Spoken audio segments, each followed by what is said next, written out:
School Figure TV. Revolutionary salute. Revolutionary salute. Like, share, subscribe. Welcome to the House of Revolution. You know I'm your humble host, the Yamin of Revolution. The Greek freaks have led our people astray. I'm talking about the Black Boule. But before we get into that, y'all be sure to wipe y'all feet. That means hit the like button. You in the House of Revolution. Like, share, subscribe, support the platform, y'all. We can't even almost start to understand what we're dealing with today and how we've been backstabbed and the treason that's holding us back until we continue to understand about the Black Greek freaks, the Boule. But I want to make sure we cover them, for they deserve to be taken care of. And I'm going to pass this around. You all make sure this gets to everybody. And make sure you put some in there for the Boule. But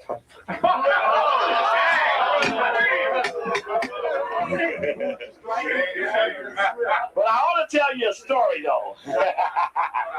I'm going to tell you a story, though. I was here talking about the Boule one night. And there was a guy in the audience from one of the fraternities. And the guy says, you know, in our history book, the Boule is mentioned on a certain page. So at the end of the night, everybody's gone. There's 3-4 of us in here. Someone's mopping the floor. And I'm on the stage bending down, putting my stuff in a neat little pile. And someone, while that mop is flinging, says, you know, that guy was right. That sure is on that one page in our book.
What does it mean to be a Black Greek? No, it doesn't mean you're Giannis Antetokounmpo or some other so-called Black person from Greece, as one may generally assume if they've never heard of the Divine Nine. Yes, the title Divine Nine is an interesting one in itself, because in a sense, the word divine implies a godlike status. So in relation to this title, who or what is the godlike entity or idea in which this label implies. The title Divine Nine refers to the group of 9 preeminent black fraternities and sororities. The fraternities include Alpha Phi Alpha, Kappa Alpha Psi, Omega Psi Phi, Phi Beta Sigma, and Iota Phi Theta. The sororities include Alpha Kappa Alpha, Delta Sigma Theta, Zeta Phi Beta, and Sigma Gamma Rho. These BGLOs, or Black Greek Letter Organizations, are the most popular black fraternities and sororities on college campuses throughout the country. Albeit there are others, these 9 are the most predominant and are the exclusive members of the National Pan-Hellenic Council.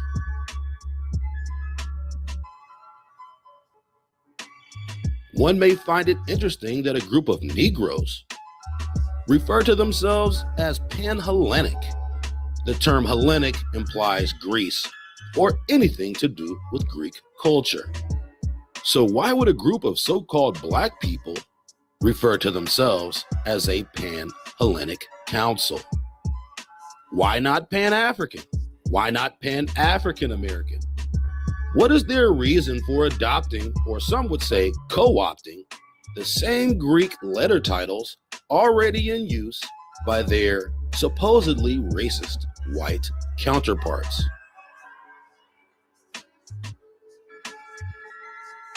In this episode, we will cover much of the early history of these fraternities and to a lesser extent, these sororities. But rather than just covering their early histories, we will highlight the social and psychological effects of these groups within the consciousness of Negro philosophy.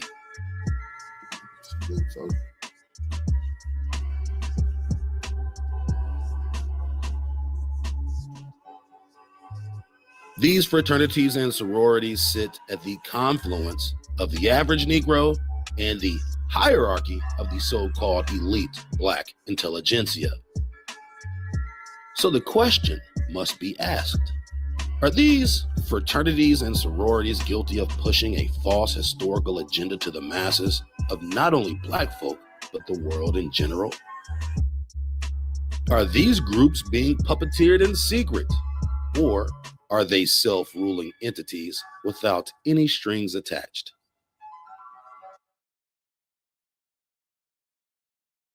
As stated in earlier episodes, the Boule and Prince Hall Freemasonry are not the same, but don't get it twisted. There are connections between the two. However, the parameters for membership in both are different. The Boule has more initial and intimate connections between them and the black fraternities. The prerequisites for membership within Prince Hall Freemasonry do not require a college education. The Boule initially requires a college education, and all of the founding members were physicians with postgraduate degrees. And of course, you cannot pledge into one of these fraternities or sororities without having at least attended college, a statute not required to join Prince Hall Freemasonry or any other form of masonry for that matter.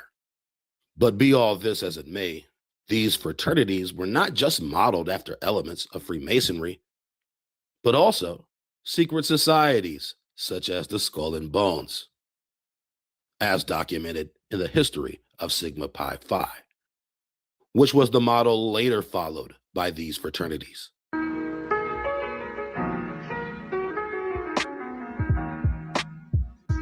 According to most sources, the primary objective of these groups is supposedly to uplift the black community through academic achievement and works of public service.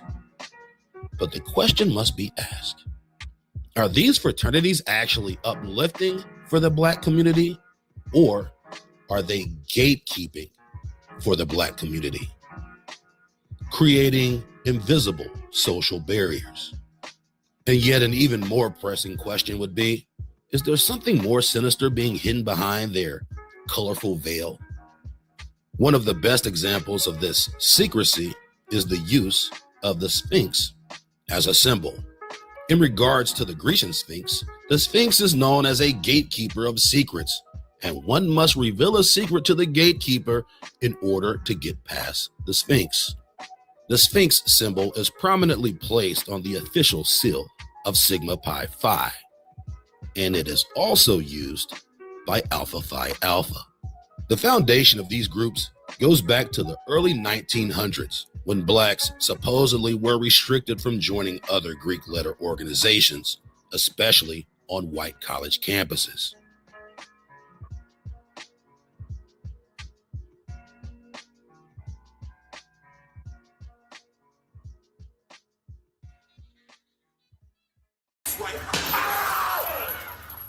Fathers, forgive us for we have sinned. Some people may be reminded of the terrible movie School Days by Spike Lee. Although the movie was terrible, it was also part musical and part caricature. Be that as it may, it's not too far off from the actual black college experience. Hormones, ego, and ostentation on clear display. Scholarship, humility, and wisdom nowhere to be found.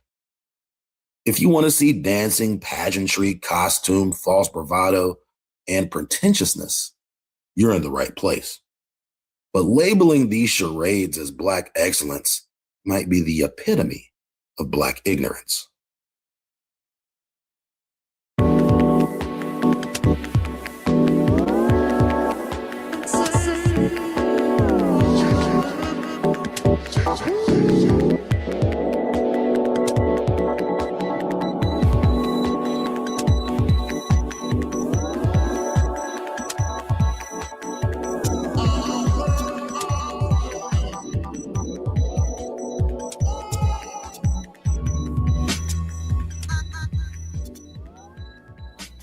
At the cornerstone of the controversy regarding these organizations is the realization that they have always been covert tools of white supremacy. Within these fraternal organizations, the most prestigious members were funded by white and Jewish money, like the Rosenwald, Carnegie, and Rockefeller foundations, to act as the intellectual and philosophical spokespeople for the black community. In the early days, there were very few educated Negroes. They were literally the 1%. Even by the year 1920, there were still only a few Negro graduates. And a significant percentage of those Negro graduates were in these black Greek letter organizations. It was through the educated Negroes of the early 20th century that certain demonic and false ideologies were implanted into the necessary requirements for Negroes to be educated. For example, evolution, which is the scientific denial of God or a purposeful creation. This academically accepted theory is a direct precursor to atheism becoming a philosophy characteristic of the so-called intellectually superior.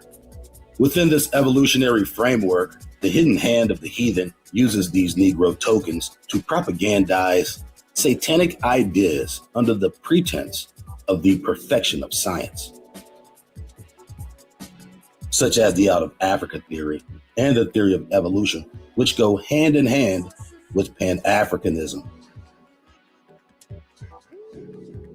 These theories essentially manipulate a supposedly God-fearing people into accepting the idea that they evolved from a Homo-type species, all through the academically accepted demonic science that manufactures myths about human origins. These groups claim to be founded on Christian principles, but even that idea has been brainwashed into the psyche of the black masses, who blindly accept what they've been spoon-fed by Masonic men of the cloth. From a book 99% of Christians have never completely read for themselves. And if they actually had read the book they profess to know, which starts on page 1 and not page 800, it wouldn't take them long to realize those Masonic men of the cloth have been doing the devil's work ever since the creation of the Christian Negro. This is a key reason why even the people in these groups are blind to the demonic nature wrapped within their sworn oaths of secrecy that call upon and revere Greek gods and goddesses during their initiation rituals. Those deities that each one of these groups pays homage to are the seeds of the fallen. To deflect, they amalgamate their Greek life with Christianity as a hook for the ignorant to accept wickedness without question, preying on the belief that any man's death could ever absolve their transgressions.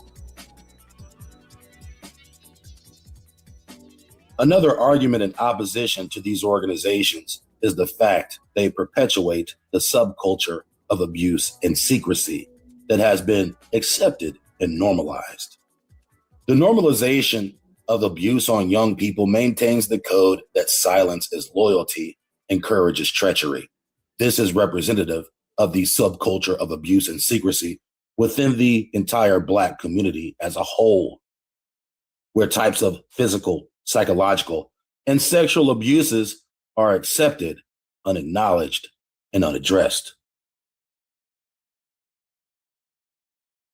Additionally, these organizations subscribe to a tradition of Black elitism, decadence, and non-accomplished celebration, where an overemphasis is placed upon social status, material possession, and celebration, upholding a culture of proud false accomplishment rather than independent institutional foundation. These aspects have permeated the sociology of the Black community. People spend exorbitant amounts of money to impress people they don't even know. This materialistic ideology runs rampant throughout the Black community, and these organizations are at the forefront of the perpetuation of vapid materialism, gross decadence, and Black elitism. We discussed the problem of integrated housing, and we found out that almost 1,700 Negroes are moving into Los Angeles a month. By 1970, there'll probably be 1 million Negroes in this city. And I know that people are concerned about this. They may not talk about it very often, but I certainly heard them shudder in church when he said there'd be 1 million Negroes in Los Angeles. We shudder because we were saying, in essence, the majority of these people are not like we are. And we felt that maybe some of us felt we left the South because we were getting away from this problem. We are part of this exodus too. But we are a little maybe embarrassed by the fact that here we're going to have a mass element come in that's going to create a tremendous social problem in the community to which we find a great deal of difficulty in relating to.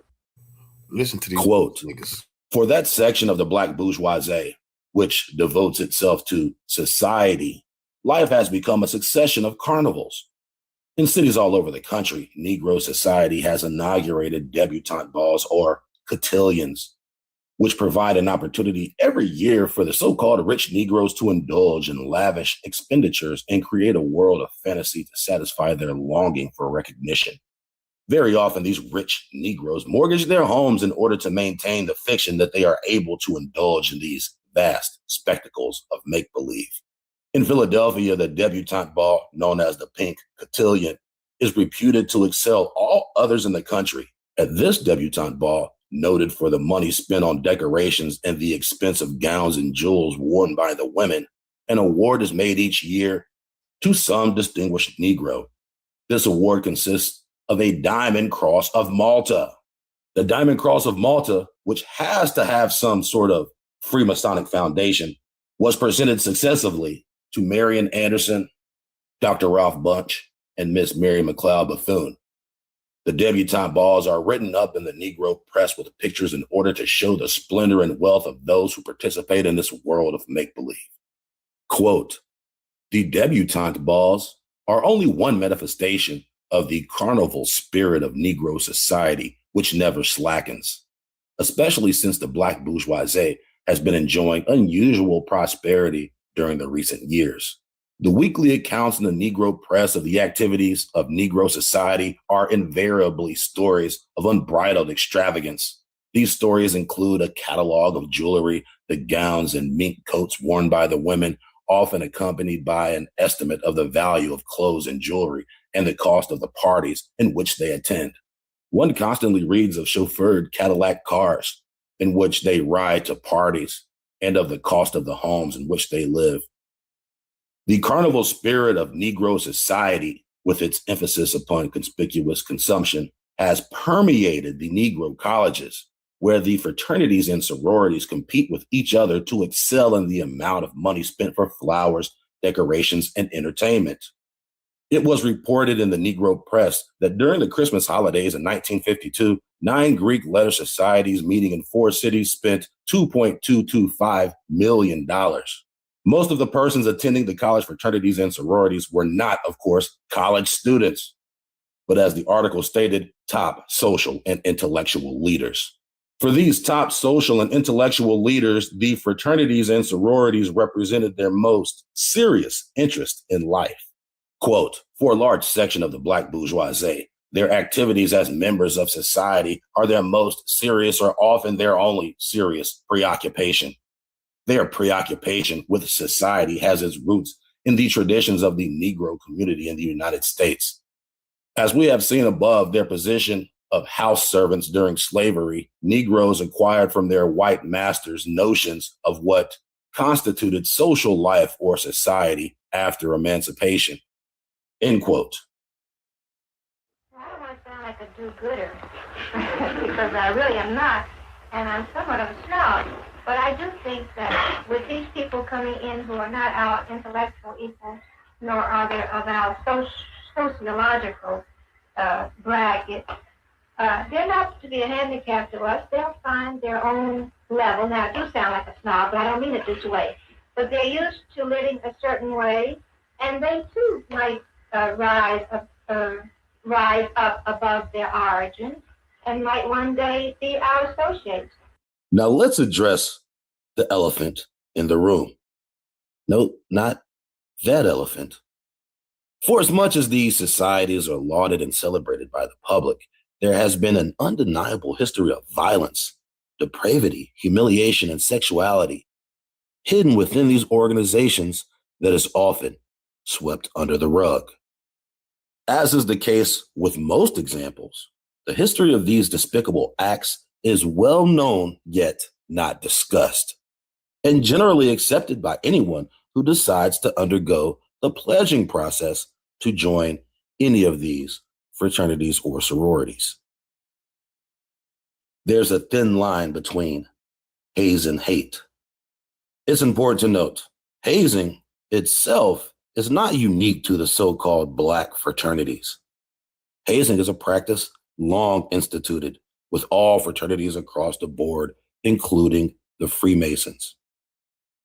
As a matter of fact, the Freemasons have one of the earliest recorded hazing deaths in American history during the year 1738. A Defense of Conduct, February 1738.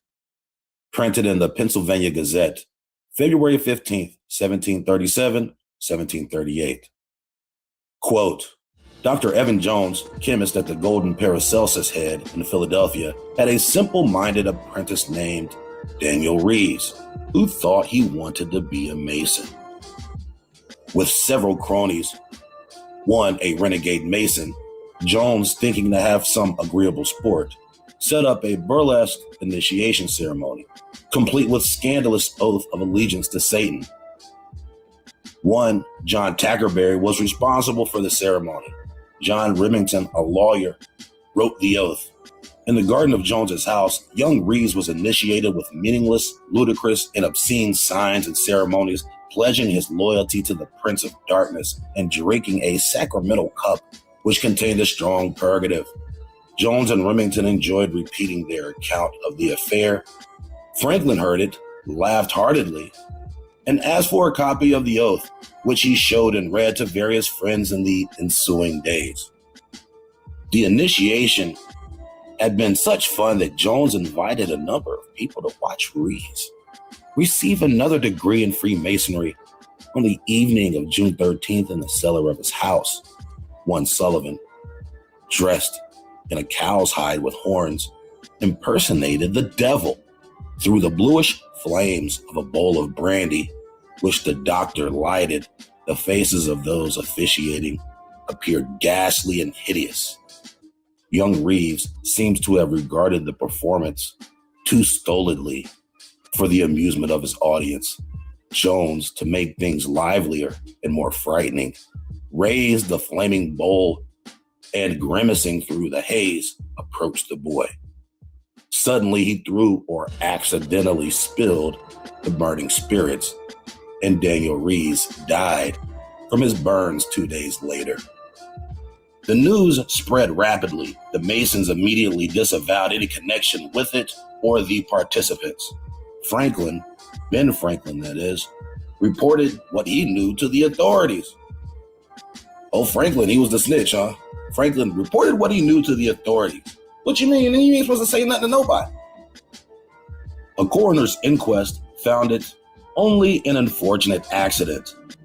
But the grand jury, receiving evidence that Jones had thrown the spirits willfully, indicted him, Remington, and Tackerberry for murder. Andrew Bradford used the opportunity to attack the Masons. On August 4th, the American Weekly Mercury printed an unfriendly article from a London journal.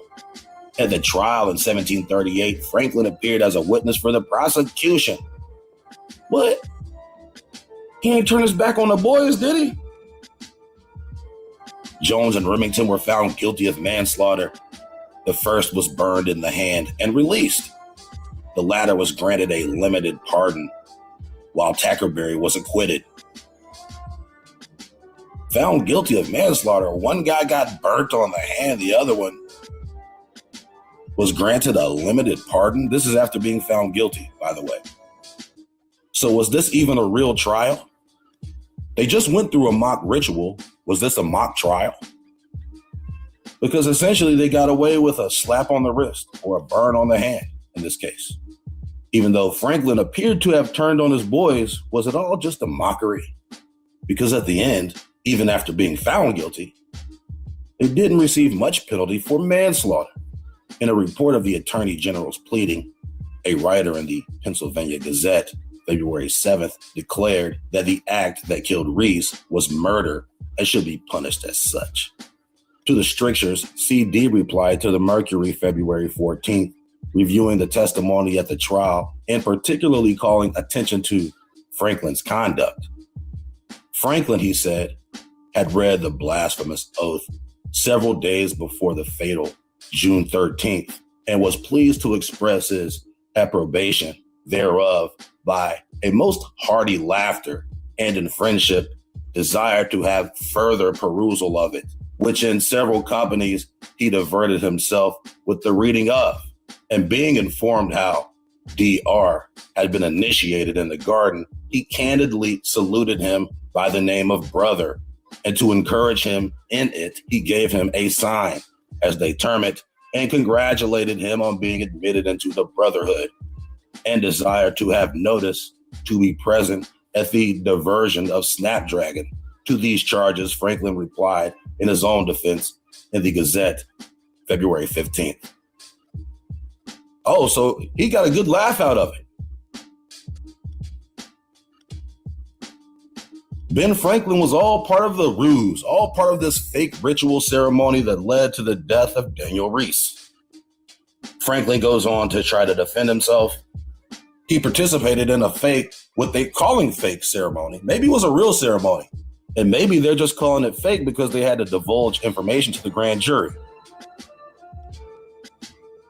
Nonetheless, this is one of the earliest examples of hazing that led to the death of someone in America. They were making a joke out of it. It must have been a joke that went really far because they had repeatedly made this guy go through all of these fake rituals.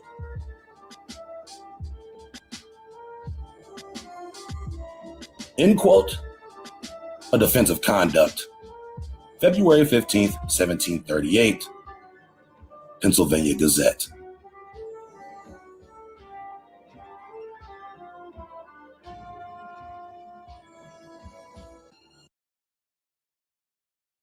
How many times have you heard, it's not what you know, it's who you know? Whether it's DraftKings or draft niggas, Black delegation request Eminem. Goddamn minute, Ron. we all know the game is rigged. But somehow we still trick ourselves into thinking that the game is legit. Members from these groups have been socially elevated to the position of leaders within the Negro community, not because of talent or capability, but because they can follow orders without question and have proven they could keep secrets, no matter what that secret is. In joining a fraternity, power dynamics are often at play between older members and newer pledges. Verbal harassment and physical abuse is often enacted by senior members to establish dominance, force subordination, and generally strip individuals of their autonomy. Additionally, cult and mob tactics, gang harassment, and other forms of bullying, torment, and intimidation are inherent in joining these fraternities. Another attribute that also is generally accepted by those who participate. If this type of exploitation is inherent to the pledging process, then what good is the organization doing to ensure that its members are getting a proper education? Among the least of the difficulties of the pledges include verbal harassment, torment, and sleep deprivation. This is why so many pledges end up suffering academically as a result of being online.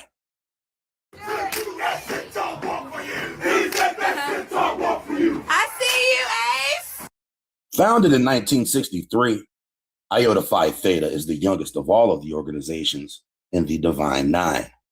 Beginning as a small social club called I Felt a Thigh, it officially became a fraternity with the trailblazing of its founders at Morgan State University. According to their history, many of the original members did not necessarily connect or vibe with the other Black Greek letter organizations. One of these disconnecting factors was age. The earliest members of Iota Phi Theta were on average 3 to 5 years older than the average college student. Some of them married with children, and some of them already being military veterans. The first chapters of Iota Phi Theta were founded: Alpha, Morgan State; Beta, Hampton; Gamma, Delaware State; and Delta, Norfolk State. For decades, the legitimacy of Iota Phi Theta was called into question because it was not a member of the National Panhellenic Council. Therefore, they were seen as an off-brand fraternity without any real roots. And you know how Negroes hate off-brand stuff. They used to keep being Iota a secret. Your people might laugh you out the room, but laugh no more, cuz. This would all change on November 12th, 1996. No longer off-brand, no longer sold at Kmart. Iota Phi Theta was officially recognized as a member of the National Panhellenic Council and thus invited to the Step Show. Because you know that's what this is all about. All right.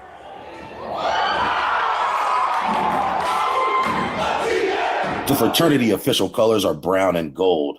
Their official flower is the rose, and their mascot is the centaur. As of date, there are over 300 chapters and over 75,000 members who probably want to jump me right now.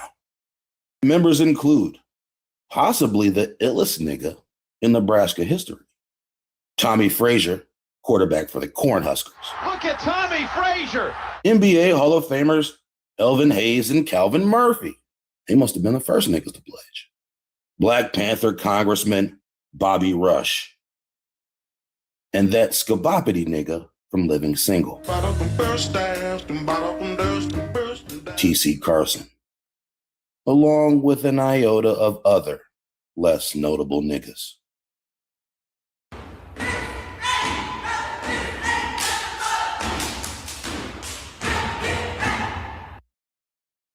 The youngest of these sororities in the NPHC, Sigma Gamma Rho, was founded in November 1922 in Indianapolis, Indiana, on the campus of Butler University.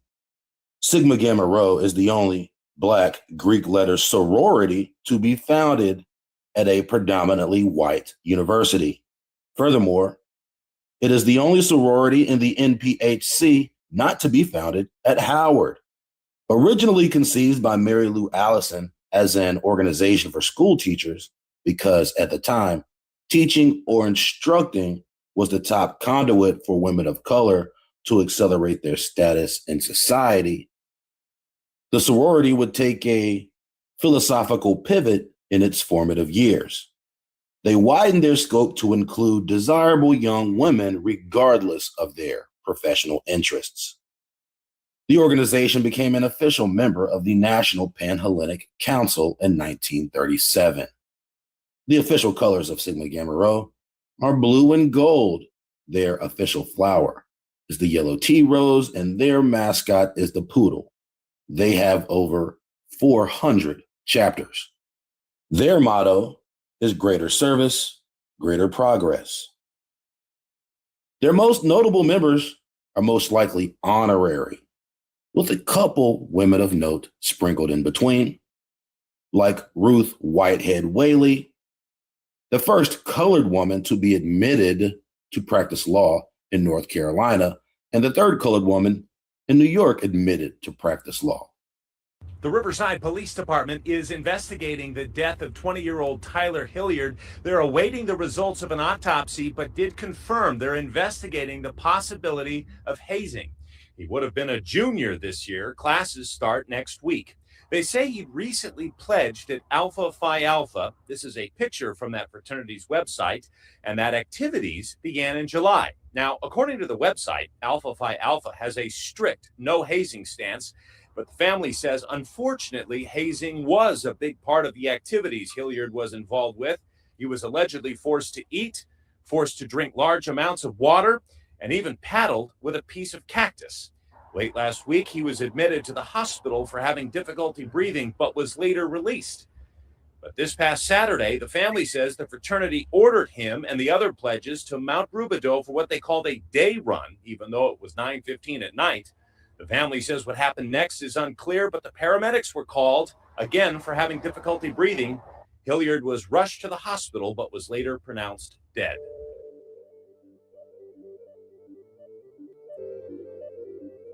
Quote, Victimology, Personality, and Hazing, a study of Black Greek letter organizations. Quote, hazing has been a persistent issue within BGLOs for decades. As noted above, it is only recently that scholars have begun to investigate this issue, especially in the context of the law. Maybe the most dramatic transition in how these organizations have tackled the issue of hazing was in 1990, when 9 major BGLOs banned hazing and pledging for a new process, the membership intake process. The new approach fell on the heels of Joel Harris's hazing-related death in 1989. In the 1970s, several incidents of BGLO hazing came to light. Moreover, in some cases, criminal and organizational sanctions were leveled against alleged perpetrators of the hazing. For example, Robert Brazil, then 19 years of age, sought to join the Omega Psi Phi fraternity at the University of Pennsylvania in 1977. Brazil, a sophomore pre-med student who wanted to one day practice medicine in his native Haiti, made it through the first 7 weeks of pledging. However, during Hell Week in April 1977, Brazil went to a meeting at which pledges were beaten and forced to do strenuous running. Brazil collapsed in the fraternity house meeting room and died a few hours later at the campus hospital center. Brazil's death was later linked to a previously undetected heart ailment. In February of 1978 at North Carolina Central University, a then 20-year-old Omega Psi Phi pledge named Nathaniel Swinson died during an off-campus initiation. His death occurred after he was forced to run several miles and complete a battery of grueling exercises. The autopsy revealed Swenson had sickle cell anemia and died from excessive physical stress. Also in 1978, 18 Omega Psi Phi pledges at the University of Florida were violently hazed. Some indicated they were forced to consume large amounts of alcohol and marijuana. One pledge maintained that he needed to spend the night in a psychiatric ward due to a mental breakdown attributed to excessive paddling, beating, interrogations, and drinking during his initiation. By the 1980s, Black fraternal hazing was gaining popular culture notoriety, especially after Van Watts died from alcohol poisoning following a 1983 Omega Psi Phi initiation ceremony and party at Tennessee State University. Watts, a junior from Birmingham, Alabama, was coerced into drinking and carried bruises on his dead body. The morning after the party, people awoke to find Watts dead. That morning, other initiates were seen leaving the home staggering and supporting each other, most likely due to the same treatment Watts received the night before. Continuing. 3 years later, Stephen Jones, then 20 years old, was charged with 10 criminal offenses, including 2 felony counts of assault with a deadly weapon, for hazing 8 Omega Psi Phi pledges at North Carolina A&T State University. The pledges endured the bulk of their injuries on March 27, 1986, when Jones struck 7 pledges with a 2x4 on their heads, arms, and shoulders, and lit another pledge's beard on fire. What? You know, real psychopathic niggas get off on shit like this. Hit the nigga in the head with a 2x4 and lit another nigga's beard on fire, bruh. Just to join your stinky ass organization? Hell no.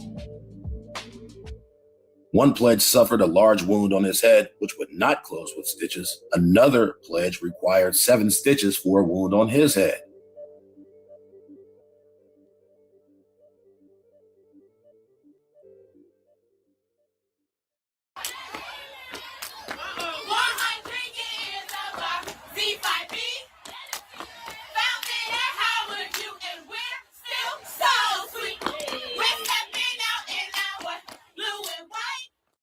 Zeta Phi Beta is the next sorority on the list.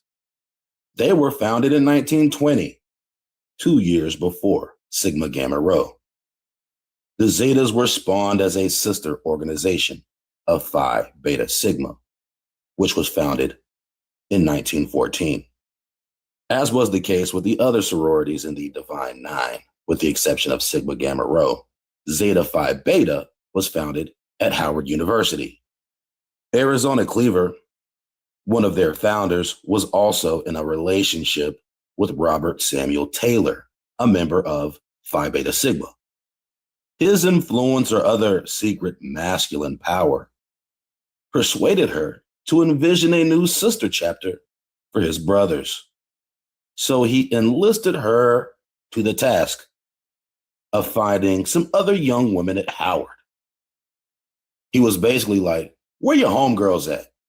Before their incorporation, the Zetas faced pushback from students on campus. Rumors began to circulate about their requirements for membership, which included higher academic standards for admission, as well as the cost of joining was far higher than the other 2 sororities. Some believe this was an attempt by the established sororities, such as the Deltas and AKAs, to suppress the interest that the Howard women had in the new sorority on the yard. This time would demonstrate some of the earliest days of sorority drama. The Zetas, and the Sigma Gamma Rhos for that matter, have always been seen as a bit more down to earth than the other 2 sororities, but also less exclusive, putting them in the lower tier of the intercollegiate sorority negrostocracy. Their official colors are royal blue and white. Their symbol is a dove, and their flower is the white rose. Zeta Phi Beta has over 800 chapters.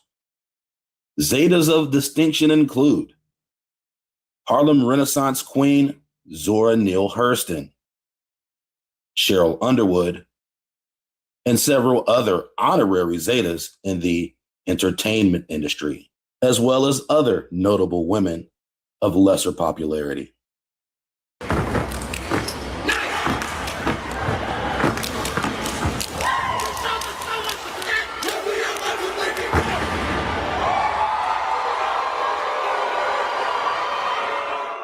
Phi Beta Sigma, the brother organization, was founded 6 years earlier than Zeta Phi Beta on the same campus of Howard University. A. Langston Taylor was the primary visionary, along with Leonard Morse and Charles Brown. After a significant time planning their objectives, they established the fraternity in 1914 at the YMCA in Washington, D.C. In the following years, they opened chapters at Wiley College in Texas and at Morgan State in Baltimore. The list of Supreme Sigmas include James Weldon Johnson, Harlem Renaissance New Negro, and Langston Hughes' side piece, Elaine Locke. George Washington Carver was a charter member of the Gamma chapter at Tuskegee. Huey P. Newton apparently pledged Phi Beta Sigma in the mid-60s at Merritt College. Ben Chavis, A. Philip Randolph, John Lewis, and Jose Williams, who apparently pledged Sigma in the early 50s at Morris Brown. The official colors of Phi Beta Sigma are royal blue and white. Their official flower is the white carnation. Their mascot is the dove, and their symbol is the crescent.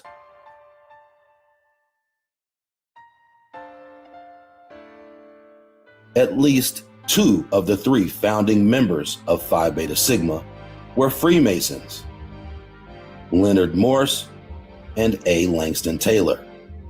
Quote, although it is unclear as to whether the organization was directly started by a Freemason founder, A. Langston Taylor was an active Mason, but it is not known whether or not he was a Mason during his undergraduate career. The organization states that its practices are based upon Masonic influence.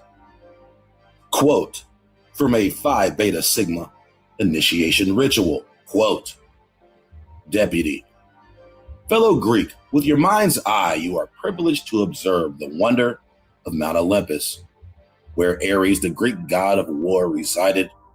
The Titan Prometheus stole fire from heaven and taught men its use, for which act Zeus punished him by chaining him to the very rock on which you stand. But Sigma has outlawed the warring Greeks and is now under the protection of Pallas Athena, the goddess of wisdom. Are you willing to give your time, energy, thought, and service to Phi Beta Sigma? What is your answer? What does this sound like? In 1996, University of Georgia football player Roderick Perryman attempted to join Phi Beta Sigma. Perryman claimed that the fraternity advisor verbally threatened to kill him before the paddling began, and he was also told he would be hit in the head with bricks and the paddle if he offered any resistance. After beginning the pledge process, Perryman claimed he was struck by Phi Beta Sigma members over 70 times via a paddle, which required subsequent hospitalization. Paddle a grown man 70 times? That's some dominatrix type shit. These niggas are sick. They're hiding their sickness under these initiation rituals. But has this always been the case? Have these types of violations always been a part of joining these fraternities, specifically the black fraternities, since the early 1900s? Did the Boule have to go through this? Did the Prince Hall Freemasons have to go through this? Did the first members of Alpha Phi Alpha have to go through this? Did the first members of Kappa Alpha Psi have to go through this? Did the first members of Omega Psi Phi have to go through this? Is hazing inherent to the foundational history of these fraternities in general?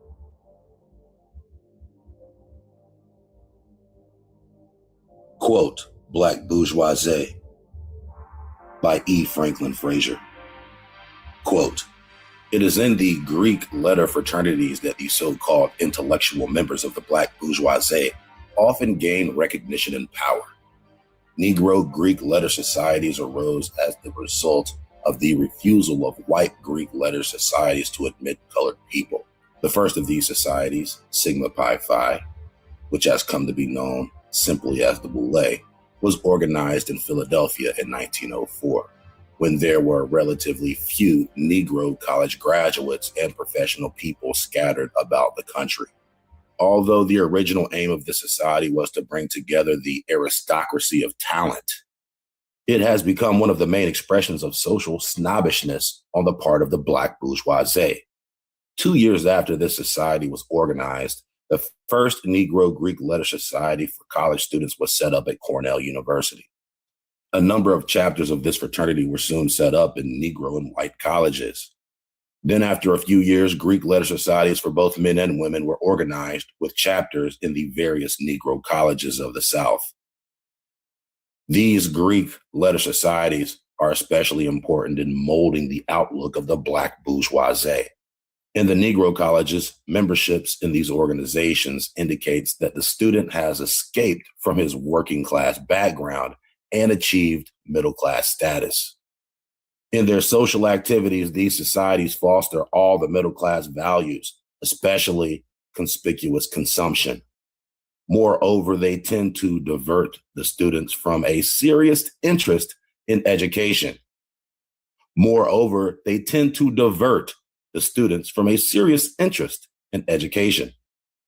The leadership and control of these college fraternities are actually in the hands of adult men and women who use the organizations as a source of income. In their enthusiasm for their fraternities and sororities, these adult leaders give the impression that they have never grown up.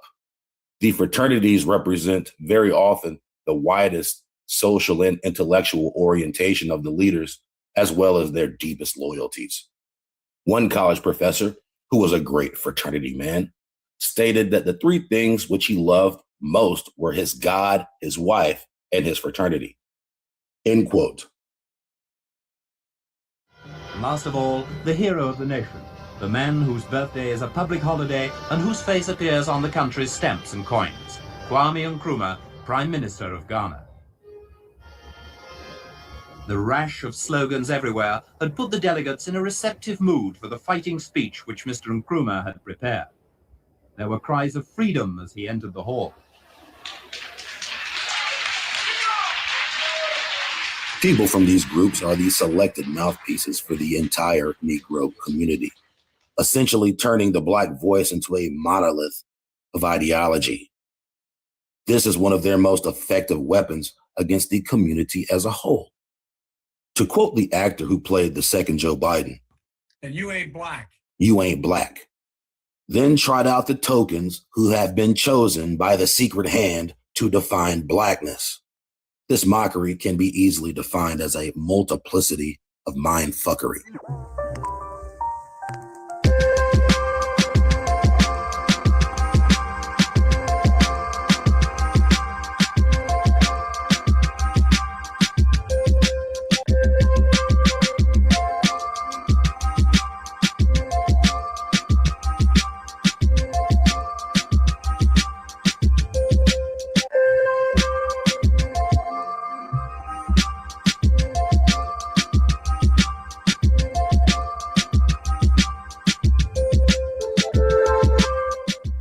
Quote, although certain perpetuations of an African aesthetic by BGLOs might have been unconscious, an understanding of Egypt's connection to Africa clearly was not.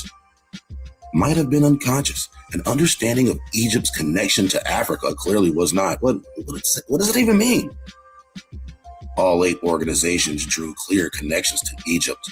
Their original names, colors, icons, symbols, rituals, language, and overt connections to Greek deities of Egyptian origin could in some instances be viewed as a continuation of the masking so vital to African oral traditions, literature, and music. Just as the naming of the African Methodist Episcopal Church implied a rejection of 18th century white pejorative definitions of Africa, the selections made by BGLO founders affirmed that Egypt was part of their heritage at a time when students were being taught to say Egypt and Africa. So we have a whole concoction of mindfuckery going on with this statement. Just as the naming of African Methodist Episcopal Church. And we've discussed this in earlier episodes. Absalom Jones and Richard Allen, the founders of the African Methodist Episcopal Church, were not African. In fact, Richard Allen was born a slave. What does a slave know about Africa? And yet he chose to name the church the African Methodist Episcopal Church. We can see Pan-Africanism is at the forefront of the deception. Richard Allen nor Absalom Jones were African. And neither was Prince Hall, for that matter. And yet the first lodge is called African Lodge 459. What is at the root of these connections? A young Baptist minister who had been summoned to lift Howard University from the throes of mediocrity to a position of importance on the educational map. And lift he did. Only one of Howard's 8 schools and colleges was accredited when Dr. Johnson came. But when he retired 34 years later, there were 10 schools and colleges, all fully accredited. In addition, President Johnson was to provide for Howard one of the finest physical plants of its kind in the nation.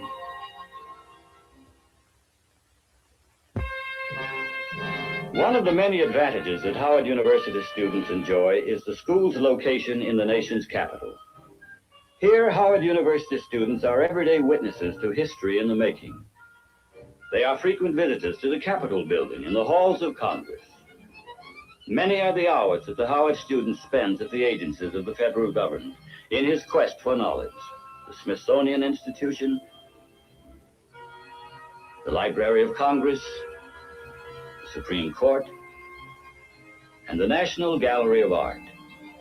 Yes, Howard University's location in the nation's capital offers its students advantages which few institutions in other American cities can match.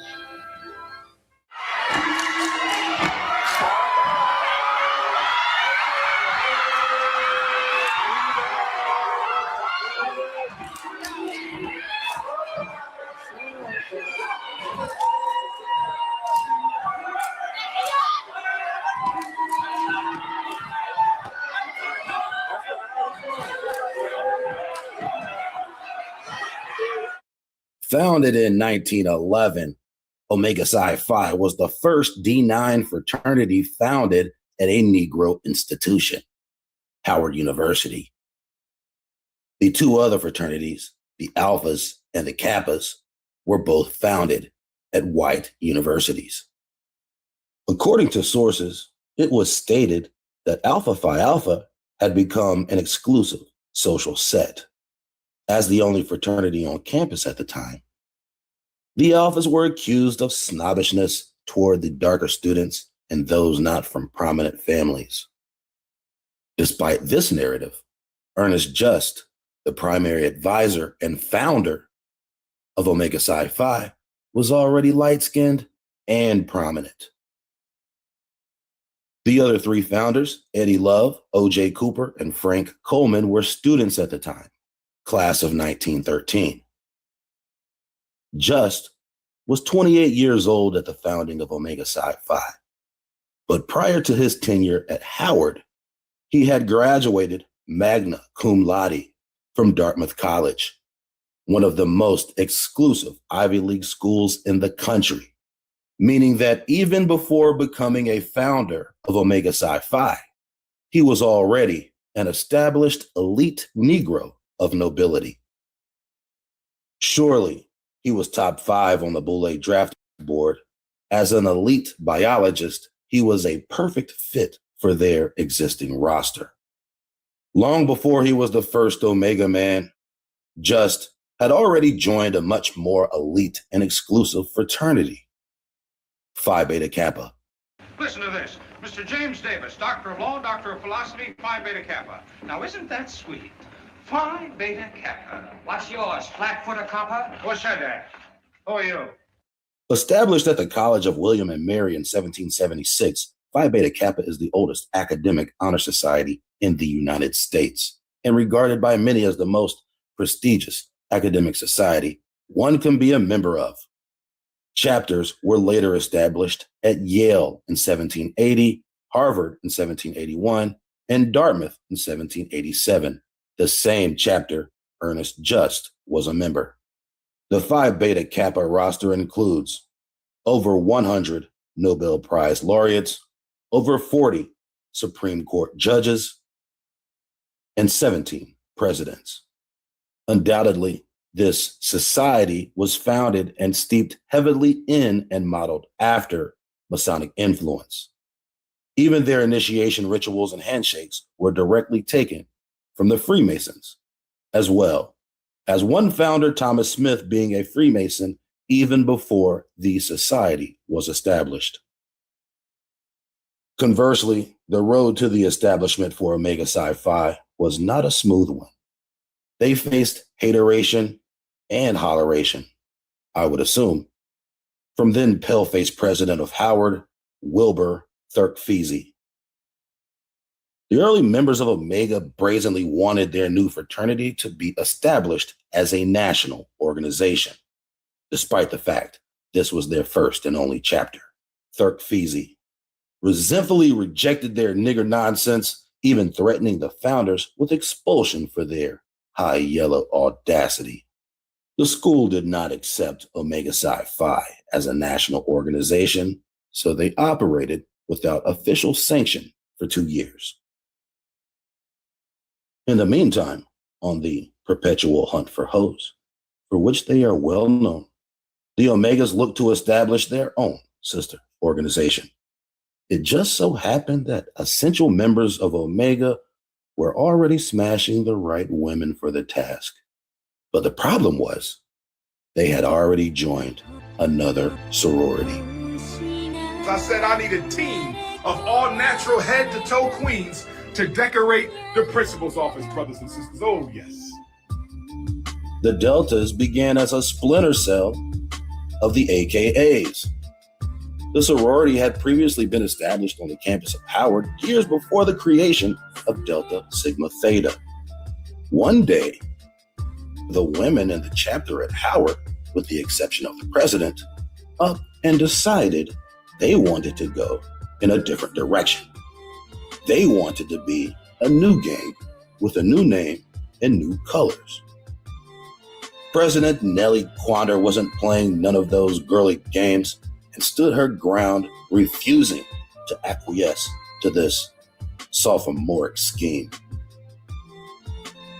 First of all, how you bitches just gonna decide to change the sorority's name?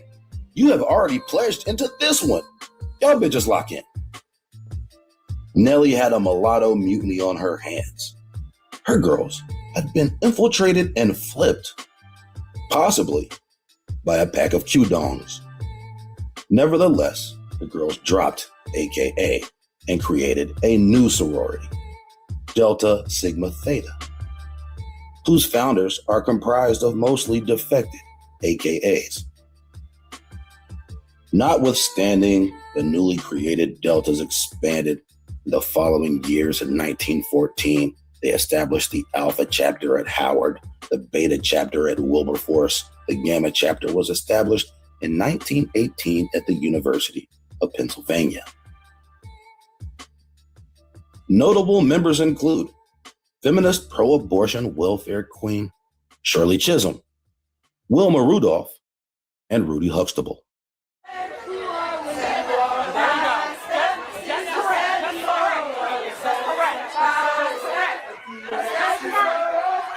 Astray.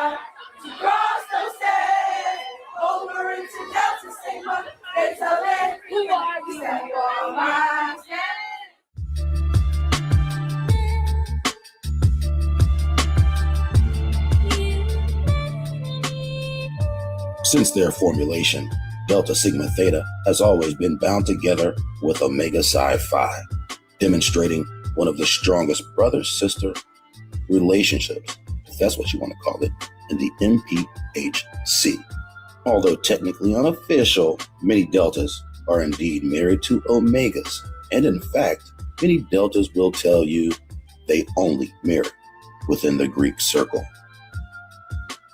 The Omegas were essential for the creation of Delta Sigma Theta, which by the time they were established, the Omegas were able to secure a second chapter at Lincoln University, thus authenticating its status as a national fraternity. The list of quintessential Qs include Steve Harvey, Roy Wilkins from the NAACP, the Negro of Miseducation, Carter G. Woodson was an honorary member, Bill the Pill Cosby, allegedly. According to the Omegas, Cosby was initiated as a member in 1988 at the Alpha Beta chapter in White Plains, New York. For chronological context, The Cosby Show first aired in 1984. Cosby had been a comedian for over 20 years at that point, meaning he was most likely an honorary member, opposed to initiated, as referenced by the sources. Another ominous Omega, Jesse, you're an African-American Jackson.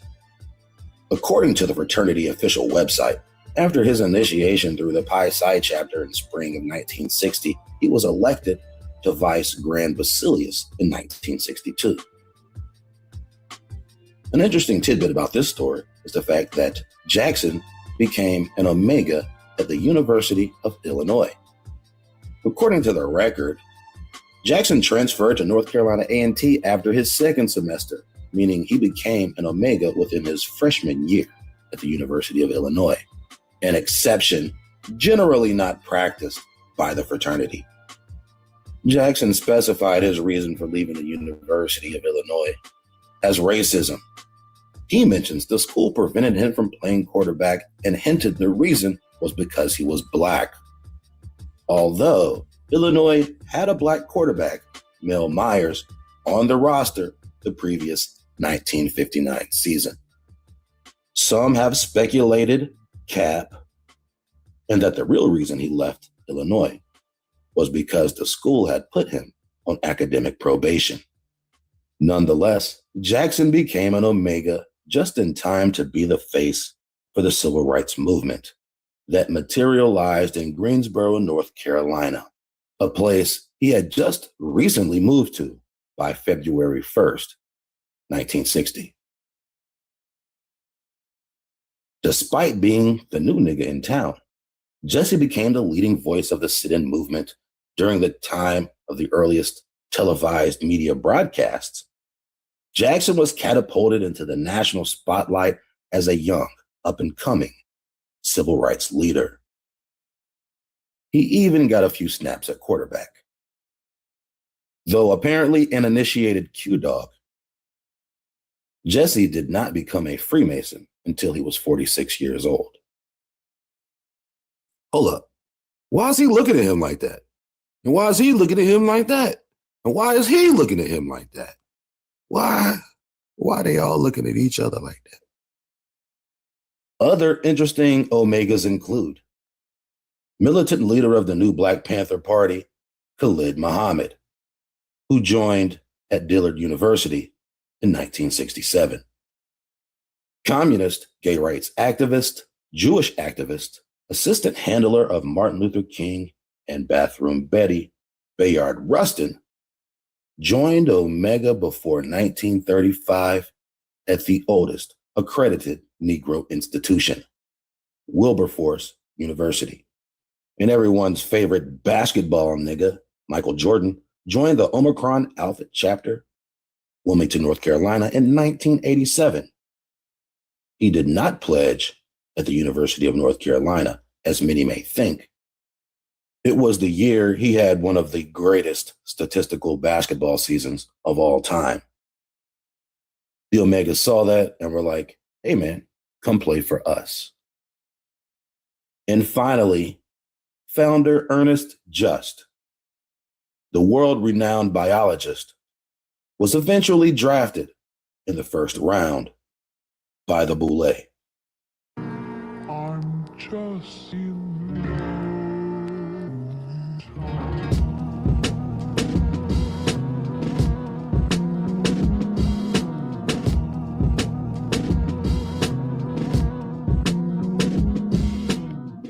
James Bush Jr., a 20-year-old sophomore pledging Omega Psi Phi at Clark University, was hospitalized on November 17, 1991, after being hit with a wooden paddle in the buttocks and kidney area during an off-campus hazing activity.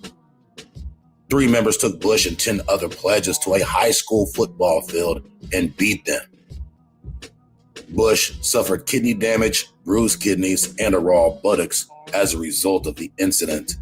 The pain was so intense that Bush was trembling and biting into the ground while he crawled on his stomach under the bleachers of the baseball field and took blows to his back and legs delivered by hands, fists, rubber tires, and wooden paddles. End quote. Of course, supporters and spokespeople for these groups will push back and say, this type of abuse has never been a practice of any of our organizations, and any rumors of such abuse are extremely rare, non-existent, or outright false. This is one of the clear examples of gatekeeping, wherein people among the organizational hierarchy will deny any record of abuse against young people that they know for a fact certainly exists, and in most cases have experienced it for themselves. And yet the code of silence keeps them quiet, despite the undeniable evidence that proves otherwise. According to those members who have taken part in these ceremonies, submission to these verbal or physical atrocities is not forced, but rather deemed a choice of free will, virtually shifting the blame of abuse from the organization and to the individual persons who choose to be abused. Tina could have left Ike at any time, and so can you leave the frat. No one's holding a gun to your head. You are free to leave, and you will surely not be harassed or ostracized by anyone within the organization, nor will a person be inundated with any other form of psychological mob tactic for dropping line, is what they would like for you to believe, despite all the testimony to the contrary.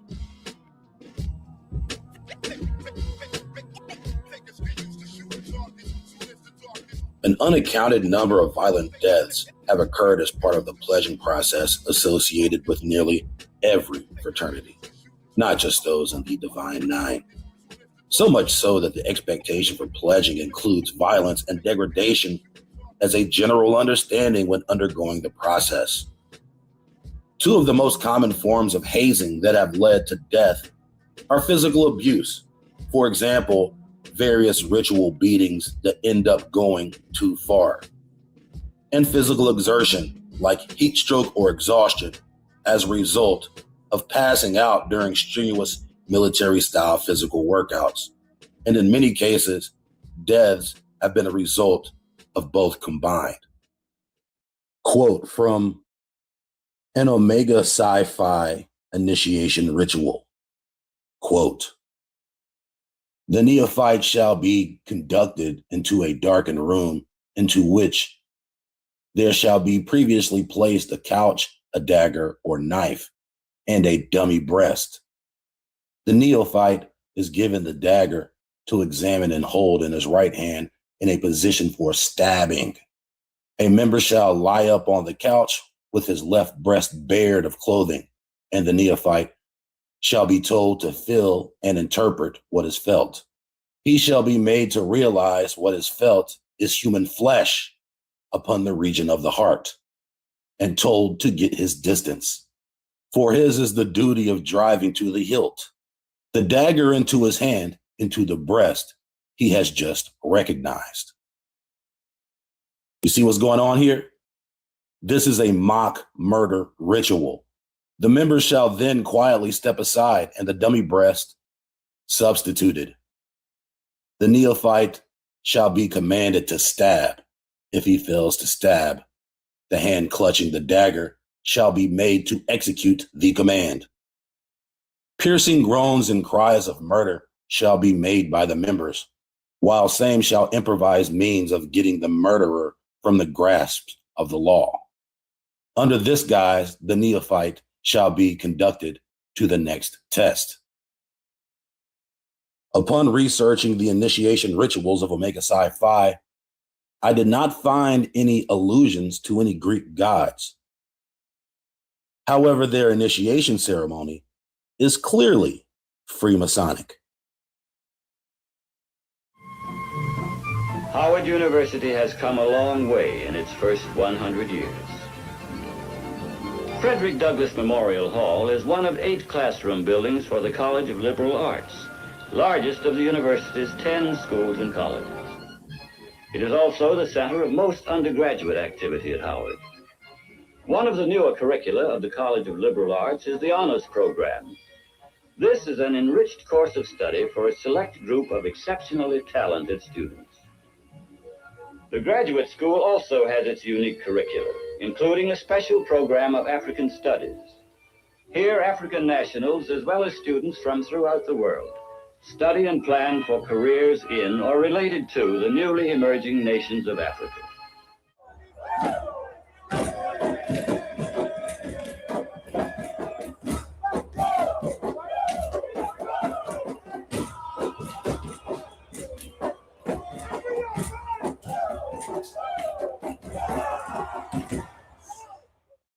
Kappa Alpha Psi was founded in June of 1911 at the predominantly white University of Indiana at Bloomington, marking it the second oldest intercollegiate so-called Black fraternity. Their original name, Kappa Alpha Nu, was conceived from the temporary name Alpha Omega. According to their history, the name Kappa Alpha Nu was officially changed to Kappa Alpha Psi in 1915. One story suggests they changed their name to avoid confusion with the post office. The letters KAN were regularly directed to Kansas instead of Indiana. Another story suggests founder Elder Diggs heard "nu" being used as a slur. According to him, racists were calling Frank Summers, a member, Kappa Alpha nigger at a track meet, so he decided on a name change.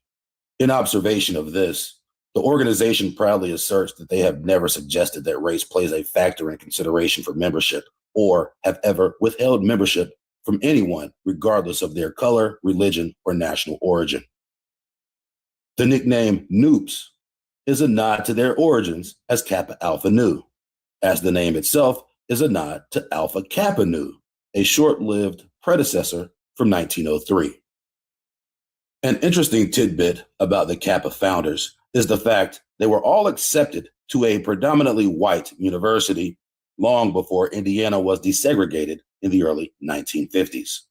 However, the primary founders, Elder Diggs, who was 28 years old at the founding, and Byron Armstrong, were both students at Howard in 1909 and decided together to transfer to the predominantly white University of Indiana.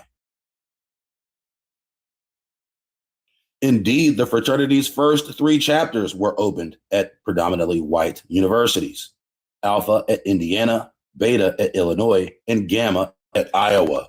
Their first chapter at an HBCU was at Wilberforce in 1915. Their first chapter at Howard was not established until 1920. Although they had been created before the Omegas and the Sigmas, the Kappas had no presence on the Howard campus, one of the largest Black institutions in the country. At least 3 of the founders of Kappa Alpha Psi became Prince Hall Freemasons: Edward Irvin, Ezra Alexander, and the primary founder, Elder Diggs, who was 28 years old at the time of the founding, making him almost 10 years older than the rest of the group, was a Freemason and also a Shriner. Explicit evidence exists presuming Diggs was already a Freemason prior to the creation of Kappa Alpha Psi. This is for multiple reasons, including the age discrepancy and the fact that he is credited with installing the fraternity's initiation rituals and ceremonies, which are taken directly out of the Freemasons' playbook. In all probability, his presidency of the fraternity overlapped with his membership as a Prince Hall Freemason. The Kappa's colors are red and white, or crimson and cream, which are also the colors of Delta Sigma Theta. Apparently, no relation. Their symbol is the cane, their flower is the red carnation. Notable noops include Pan-African Puerto Rican German implant, Arturo Scumberg, Creole Chris Broussard, Johnny Cochran, Joaquim Jufries, John Singleton, Bobcat B.E.T. Johnson, and a ton of professional athletes. During the initiation rituals of the fraternity, initiates kneel at the altar of the sacred Delphic shrine, which was an ancient temple dedicated to the Greek god Apollo. While at this shrine, they vow in the presence of Almighty God to keep secret forever all things revealed during initiation. One of the most noted Black fraternal cases was the near-death beating of Earl McKenzie and 5 other Kappa Alpha Psi pledges at Fort Valley State College in November of '89. Niggas be thinking the Kappas is pretty boys and soft and shit. They still beating their ass up in there. They were beaten with canes and paddles as part of a pledge line. McKenzie received blows to his chest, kidneys, and back over a period of 5 hours and was hospitalized as a result, requiring 3 units of blood due to internal bleeding. The hazing began in earnest in November 6 to punish McKenzie and other pledges for failing to memorize fraternity history and rap songs praising the active members. Yo, where's my rap at, bro? Oh, you don't know it? You don't forgot the words to the rap, nigga? Oh, wow. What the f you up, boy? The pledges had their shirts ripped off, were slammed to the ground, punched, and forced to eat raw eggs. The beatings continued to November 14th, when one of the active members said he was going to put somebody in the hospital tonight. The pledges heard the threat and then fled to McKenzie's parents' house. This decision, however, led to an even worse punishment the following evening when the pledges were locked inside the fraternity house and pummeled with canes, kicks, and fists. McKenzie felt dizzy and sick from the house, but the active members believed he fabricated his injuries. As a result, McKenzie and another pledge, Brian Beeler, were hospitalized at Peach County Hospital. McKenzie's kidneys were on the verge of failure, and Beeler was treated for a sprained back, bruised buttocks, and sore kidneys. 6 members of Kappa Alpha Psi were charged with battery.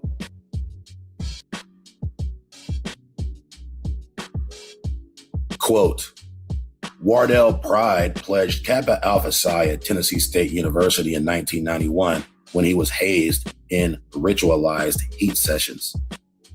At these sessions, pledges were subjected to physical abuse in various forms, including the cut and bringing the knowledge. The cut involved the pledges bending over, covering their genitals with one hand and taking a beating with a wooden cane. Covering their genitals with one hand and taking a beating with a wooden cane. Bringing the knowledge featured a member jumping down and slamming a heavy book on top of a pledge's bowed head. I know you fucking lying. Bringing the knowledge? You about to slam me in the head with a book? Just to be in your little dusty ass frat.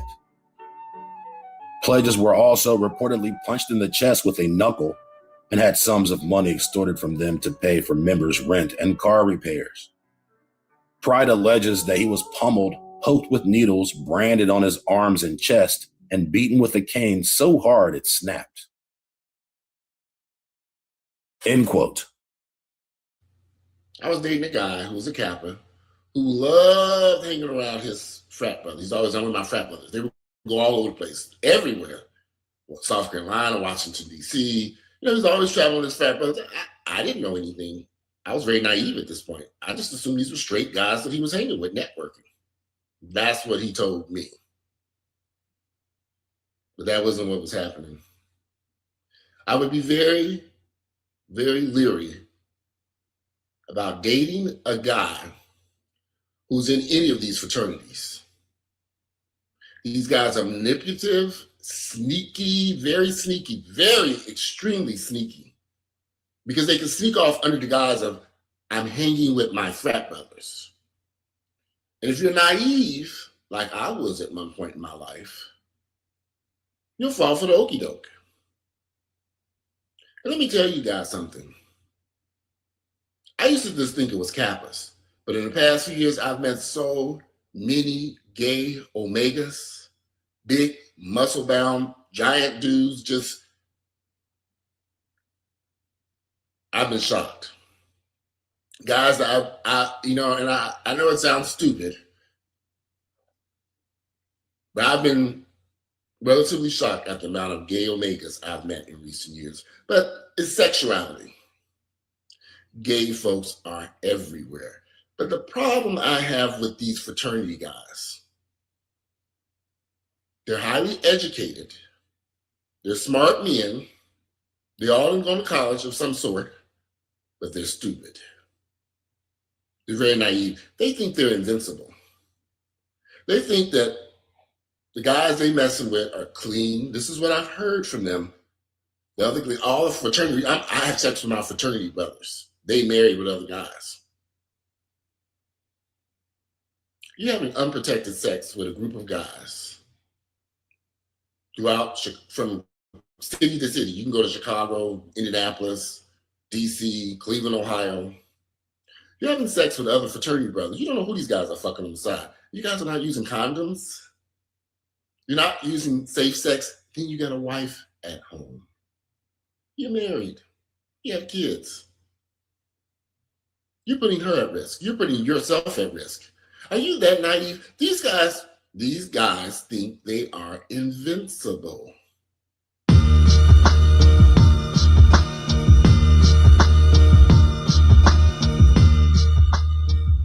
As part of their rites of passage, even more perverse acts are being performed by frat pledges with one another as part of their highly secretive homoerotic bonding rituals. For example, the open exposure of genitals to each other and older members as part of bonding or humiliation rituals. This includes necessitated acts of homosexual arousal when pledges are coerced into attempting to arouse another pledge. Furthermore, lewd acts such as touching, groping, grabbing, and even punching of genitals is performed during these rituals. And if this wasn't pause-worthy enough, additional secretive acts of homosexuality include quasi-grape and sodomy, even forced coupling, sometimes between pledges and pledges, sometimes between pledges and women, and even sometimes this coupling is part of an associated sorority pledge. Not only do they need you to have intercourse, but they need to watch you do it. According to multiple sources, sexual hazing is far more common in male fraternities rather than sororities. These are just some of the out-of-pocket things that take place during the pledging process that no one ever talks about, and indeed too taboo to bring up in outside company. Just remember, you can quit at any time. But by this point in time, you're in too deep. Pun intended.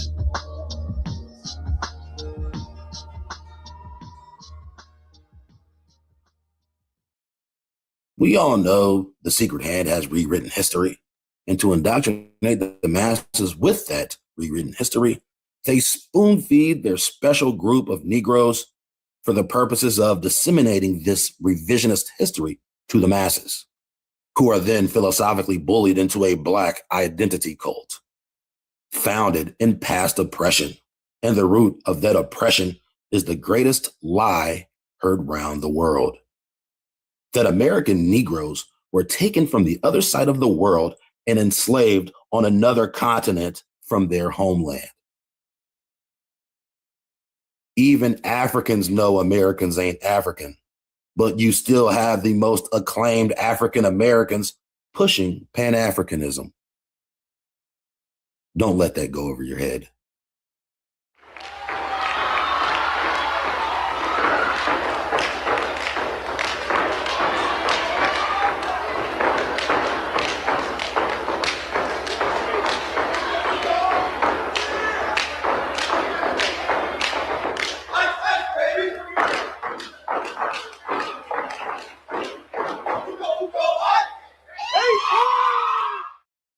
Alpha Phi Alpha is considered the oldest and most well-established college fraternity in the nigga nobility. Founded just 2 years after the creation of the Boule, aka Sigma Pi Phi, Alpha Phi Alpha was founded on the campus of Cornell University, an old, elite Ivy League, predominantly white institution. Charles Cardozo Poindexter was the primary founder of Alpha Phi Alpha and an older graduate student of the school. And yet, he wouldn't be an alpha for long. Quote, the organization was originally set up as a social studies club that shared many of the same goals as earlier collegiate literary societies. Walter Kimbrough comments, the initial goals of the group were to create a forum for closer relationships through a social and literary society. Several of the students, however, worked in a campus fraternity house, which fueled thoughts of creating a similar organization for Black men. Though it is not written of, history tells us that at least one member of the club felt the club would lose its direction if it were to become a fraternity, and he did not participate in the founding of Alpha Phi Alpha, end quote.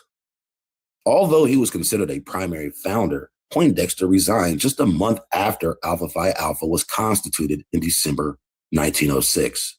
Poindexter resigned in January 1907. Thus, he is not listed as one of the 7 jewels, aka the founders of Alpha Phi Alpha. Speaking of aka, revolutionaries, Alpha Kappa Alpha sorority was conceived later in that 1907 year at Howard University, and their chapter was founded in January 1908. Alpha Kappa Alpha was the first sorority in the Divine Nine. And as you would expect by now, somebody was fucking somebody. According to their histories, George Lyle, charter member of the beta chapter of Alpha Phi Alpha at Howard, had been delivering packages of that old sweet alpha meat to old Ethel Hedgeman, one of the founders of AKA. These two organizations have been intrinsically tied together since the beginning and are affectionately referred to as First Fam. The founders of both Alpha Phi Alpha and Alpha Kappa Alpha are referred to as jewels. Quote, Alpha Phi Alpha and Alpha Kappa Alpha connections that bind.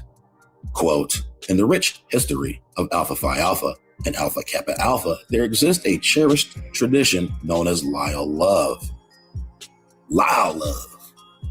This term, brimming with warmth and affection, is used by members to signify their deep connection with one another, whether it be friendship or a romantic entwining.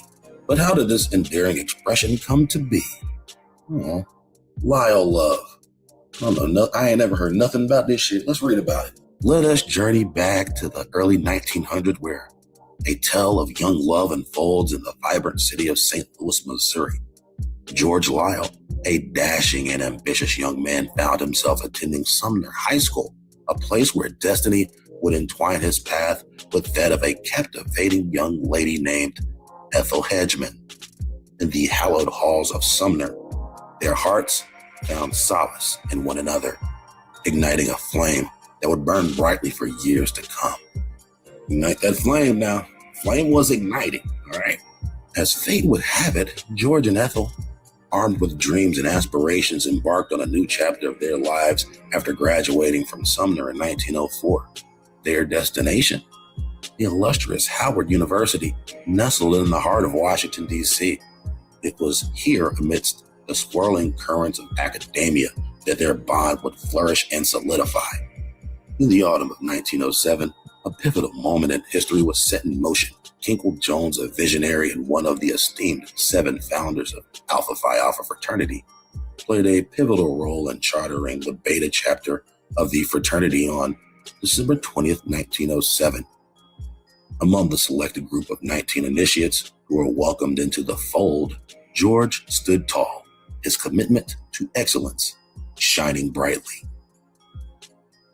With George's newfound affiliation with Alpha Phi Alpha, the seeds of Ethel's visionary spirit began to sprout. I bet you there was some seeds and some sprouting involved, if you know what I'm saying. A flame of inspiration had been kindled within her long before George's initiation. But once he got initiated, oh, you an alpha man now? Shit, I'm about to give you that sprouted seed, my boy. And on a momentous day, June 21st, 1911, George and Ethel sealed their eternal bond of love, entering into the sacred covenant of matrimony. It was a union that not only united their hearts, but also solidified the foundation of loyal love. Thus, the story of George and Ethel Hedgeman stands as a testament to the enduring power of love and shared aspirations. Their union not only strengthened the ties between Alpha Phi Alpha fraternity and Alpha Kappa Alpha sorority, but also laid the groundwork for countless future couples who would weave their own tales of loyal love. Oh, if it's an alpha and an AKA and they get together, that's loyal love right there, bitch. Over the years, many Alpha Phi Alpha members have chosen Alpha Kappa Alpha sweethearts as their lifelong partners. Thought I would never get through this article, man. I made it though. Barely. Barely. End quote, medium Dan Key. Fucking Dan Key.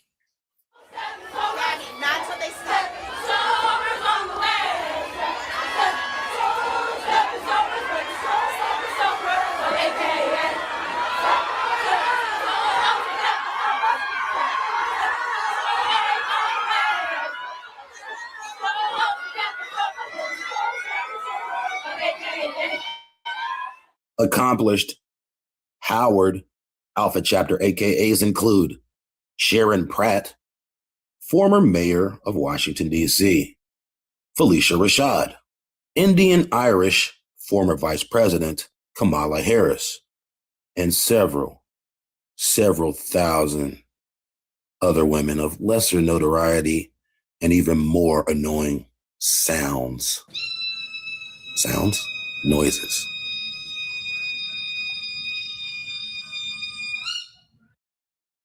A key example of loyal love between an AFIA and an AKA is the relationship between Martin and Coretta Scott. According to the legend, when MLK was at Boston University as a grad student, he became an alpha in 1952, during which time he was set up on a blind date by a mutual friend to meet Coretta. They were married in 1953, the very next year. Was this relationship arranged by the secret hand? Or was this truly loyal love? When MLK moved to Boston, his mentor was William Hunter Hester, pastor at the historical 12th Baptist Church. Shortly after his marriage to Coretta, Martin was called to preach in Alabama. It's important to note, William Hunter Hester, MLK's Boston mentor, was a high-ranking and active Prince Hall Freemason. Although it is not recorded that Martin Luther King ever was initiated into Prince Hall, he was constantly surrounded by Masons and counted several Masons as close friends. In addition, both his grandfather and father were Prince Hall Freemasons. Members of our different chapters around the country into the high schools of this country to tell the youngsters. We were assembly speakers And we sent flyers out into the community. We talked with the principal. We want them to go to high school, go to college. By the end of the 1920s, Alpha Phi Alpha was proud of its accomplishments and had grown from one small chapter at Cornell University to 85 chapters at institutions across the country, with over 3,000 members. The fraternity continued to hold national meetings annually in major cities and at Black universities around the country.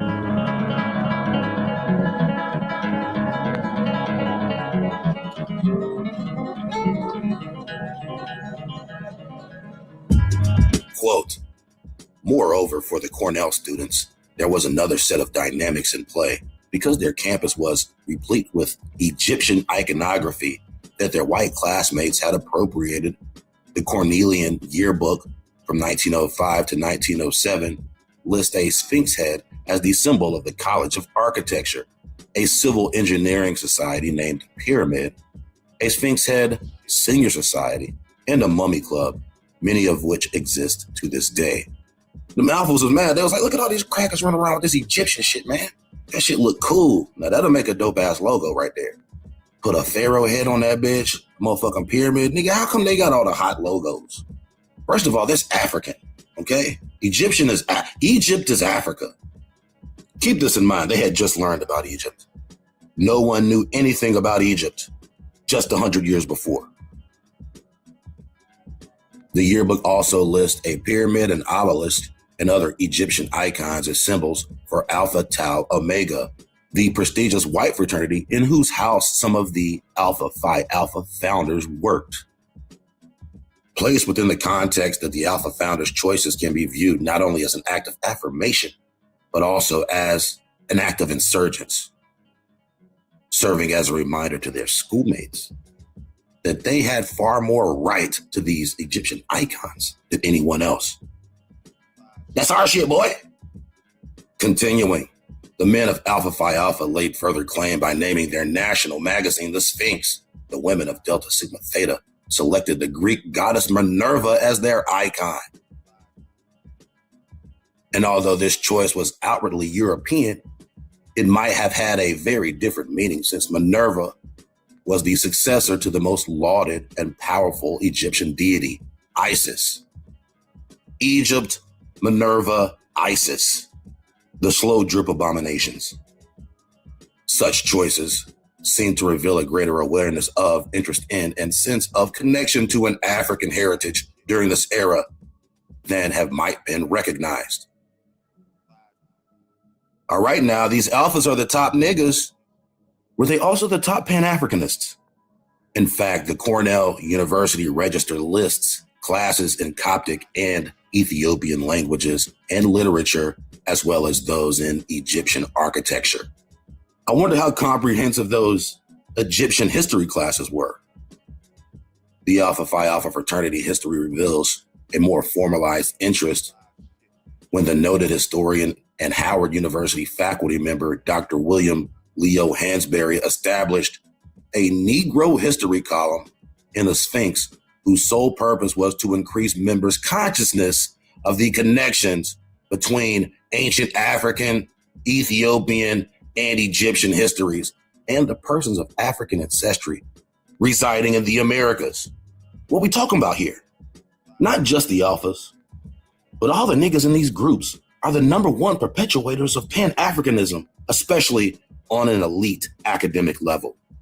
Quote, a turn-of-the-century photograph of Howard Academy Ancient History Club adorns a wall of the Howard University History Department. It affirms that secondary students participated in an organized sharing of knowledge about their African past. In an organized sharing of knowledge about their African past, we can see the indoctrination beginning with these uppity niggas. Oh, let's talk about our African past. As if any of these niggas were African. One can speculate that as they studied Greek, Latin, philosophy, history, literature, and the arts, these budding scholars may have looked for affirmations of a glorious Kemetic past that recognized Africa's contributions to the world. Whenever I hear niggas say Kemet and Kemetic, I already know they on some bullshit. I already know they've been brainwashed with Pan-African fuckery. Hetepu. My name is Jabari Osaze, also known as Heru Jedin Ma'at Aten Ra. Such quests could have been the inspiration for Alpha Phi Alpha founder Henry Arthur Callis, who concedes that after he and co-founder Eugene Kinkle Jones fashioned Greek letters for the club, he was never quite satisfied because he could not find a word in Latin for what the Greeks called Africans. This admission takes on additional significance when Alpha Phi Alpha is placed in the context of Cornell University's numerous Egyptian-named secret societies and white Greek-lettered fraternities. Callis and Jones consciously chose to create an organization different from what they saw on their campus. Seemingly, Callis was consciously attesting to Egypt in Africa as he looked for the most fitting third Greek letter. These defiant young men were knowingly and consciously seeking a Greek name whose letters would identify them as being connected to Africa during a time when the lynching of Black men and the debasement of Africa were rampant. Ostensibly, Delta Sigma Theta founders were similarly motivated, selecting an African violet as their flower in an unconscious acknowledgement and affirmation of their members' African heritage. End quote. African-American fraternities and sororities, the legacy and the vision. End quote.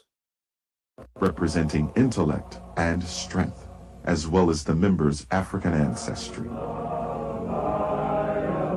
Suggested by Henry Arthur Callis, the aim to destroy all prejudice was included in the general constitution of Alpha Phi Alpha fraternity.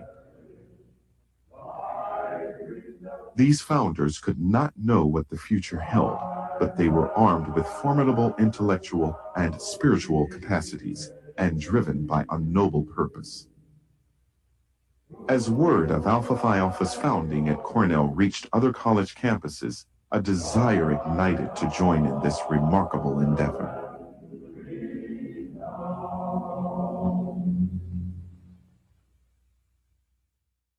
Appropriately in 1906, the first initiation of the founders of Alpha Phi Alpha took place at a Masonic lodge, referred to as Old Fellows Hall or Redman's Hall. According to the record, at least two of the founders of Alpha Phi Alpha became Freemasons. Robert Ogle is a confirmed Freemason. George Biddle Kelly is a confirmed high-ranking 33rd degree Freemason.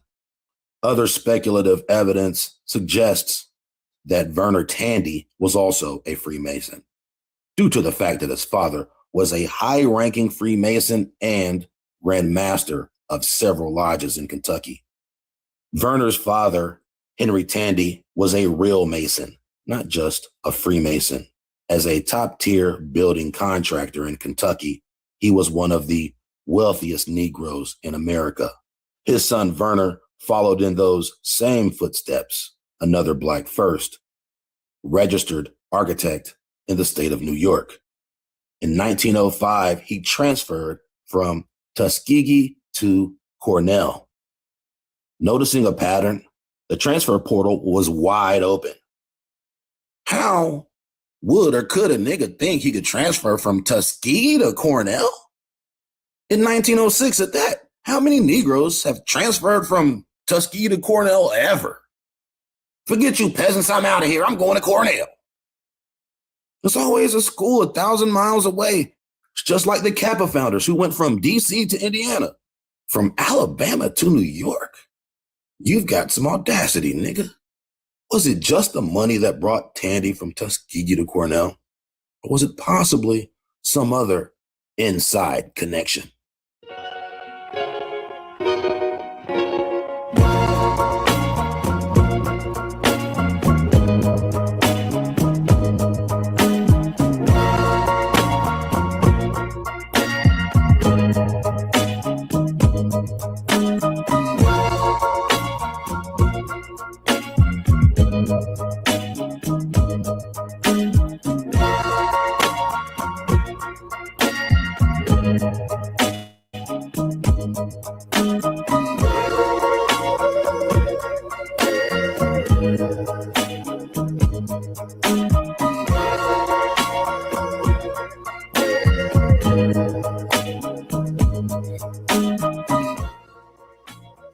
The activities of the Greek letter societies represent only a small part of the activities of the Negro intelligentsia, influencing the thought and aspirations of the Negro.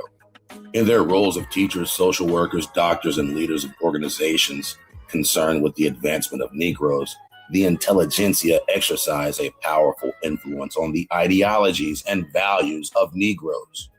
The intelligentsia exercise a powerful influence on the ideologies and values of Negroes. Already we have seen something of the outlook of the present generation of teachers in Negro schools. Here we shall consider in more detail their influence, as well as that of other representatives of the Negro intelligentsia in the Negro community. Negro educational institutions, unlike the Negro church, did not grow out of the traditional culture of the Negro folk.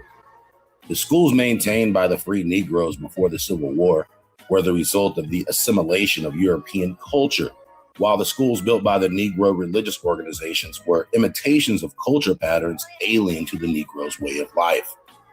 The Negro colleges and schools that were established by Northern white missionaries represented an entirely alien conception of life and culture from the standpoint of the social heritage of the Negro masses.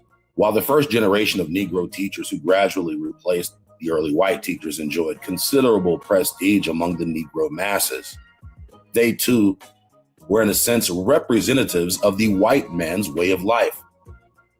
And what is important for our discussion at this point is the fact that they were dependent upon the whites who had provided for their education. They were dependent upon the whites who had provided for their education. This can be seen with many of these so-called Negro leaders, especially ones like Langston Hughes, who was literally funded through college by a Jewish family. The Spingarns, the same people for whom the Spingarn Medal is named, after Joel Spingarn of the NAACP. They were dependent upon the whites who had provided for their education. Thus, from the beginning, the Negro intelligentsia, or what Du Bois called the talented tenth, was created by philanthropic foundations supported by Northern industrialists. Scarcely 2 years after the close of the Civil War, the Peabody Fund was established to aid the education of Negro teachers. The trustees of this fund opposed mixed schools for whites and Negroes and opposed the Civil Rights Bill before the United States Congress, which was designed to guarantee equal educational facilities and other civil rights for Negroes. Negro teachers who were beneficiaries of the fund were expected to conform to the racial policy of this foundation. From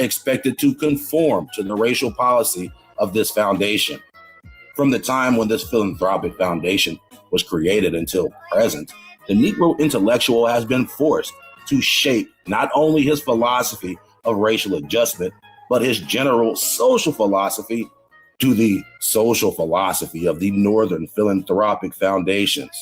It has not been necessary, of course, for the foundations to make explicit demands upon the Negro teacher or intellectual. The Negro teacher or intellectual realized that if he were to secure employment, he must indicate that his ideas of racial adjustment conform to the social philosophy of the foundations. These foundations create the philosophy for Blacks to follow. And if you don't follow this philosophy, of course, we're not going to fund you. You will not be one of the Negro bourgeoisie. This was especially true in the case of the beneficiaries of the Rosenwald Fund. Remember, Julius Rosenwald built over 5,000 schools in the South to indoctrinate children in the South. Before the Rosenwald Fund, Negroes had their own schools.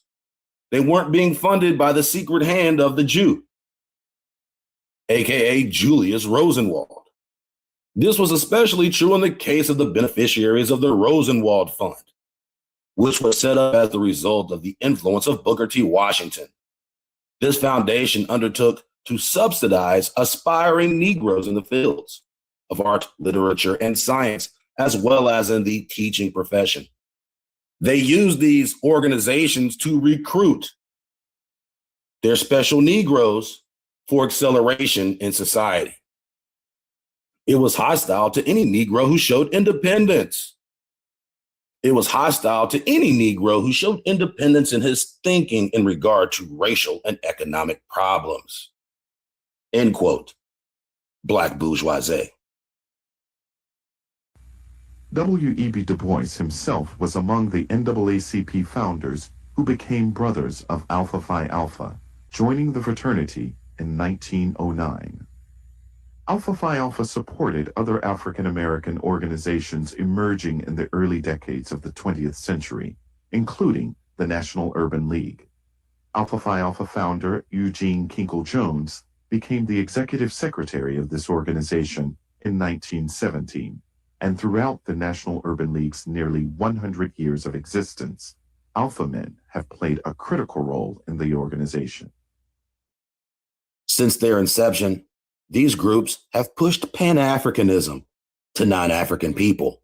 Why would any top historian worth his salt maintain such a treacherous historical fallacy? It's almost as if they received their orders from the Heathen's Handbook. At best, they're lazy and ignorant. At worst, they're purposely deceitful, perpetuating demonic agendas under the tainted veil of academia, whose sole purpose is to create sheepish minds and a hierarchy of sworn tokenism. In August of 1994, Sylvester Lloyd Jr. transferred to Cornell and pledged Alpha Phi Alpha. Oh, at the original. In the spring of that following semester, Lloyd participated in initiation activities, which involved various forms of physical beatings and abuse, psychological coercion, and embarrassment. That's it. You must not have heard what the Kappas did. That ain't shit. You weak. If you can't take abuse, you weak, nigga. That's the whole point of this abuse thing, is you gotta take it. Because if you don't take abuse, you are weak. Don't you get it?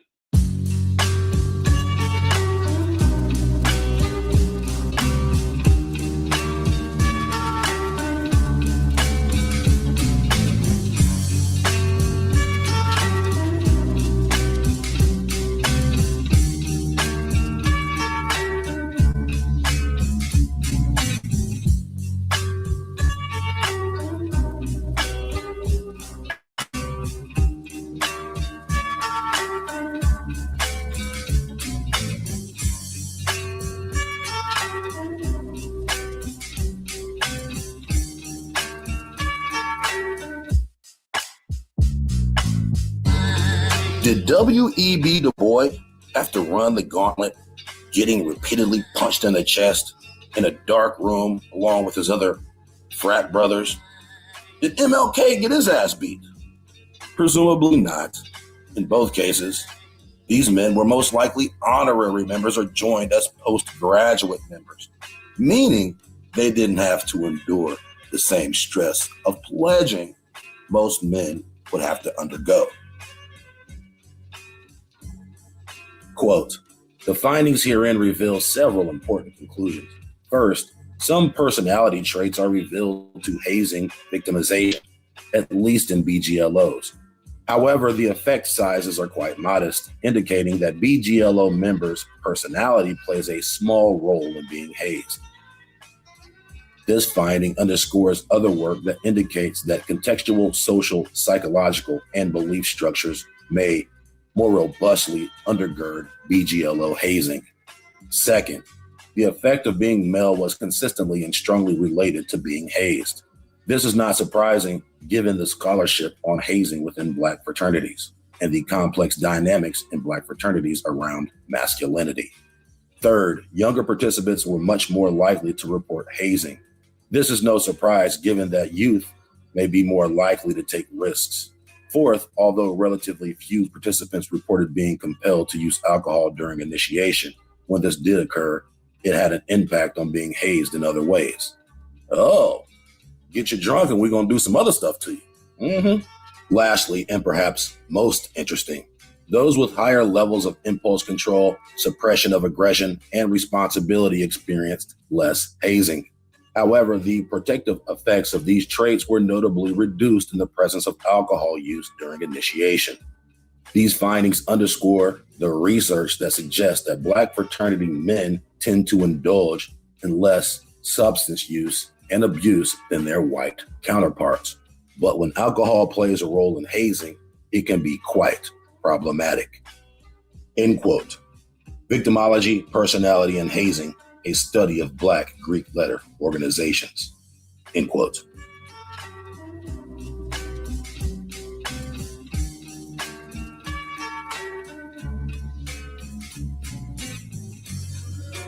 Regularly mentioned in the ceremonies of Alpha Phi Alpha are the Ethiopians, as well as references to the Ethiopians being the fathers of Egyptian civilization.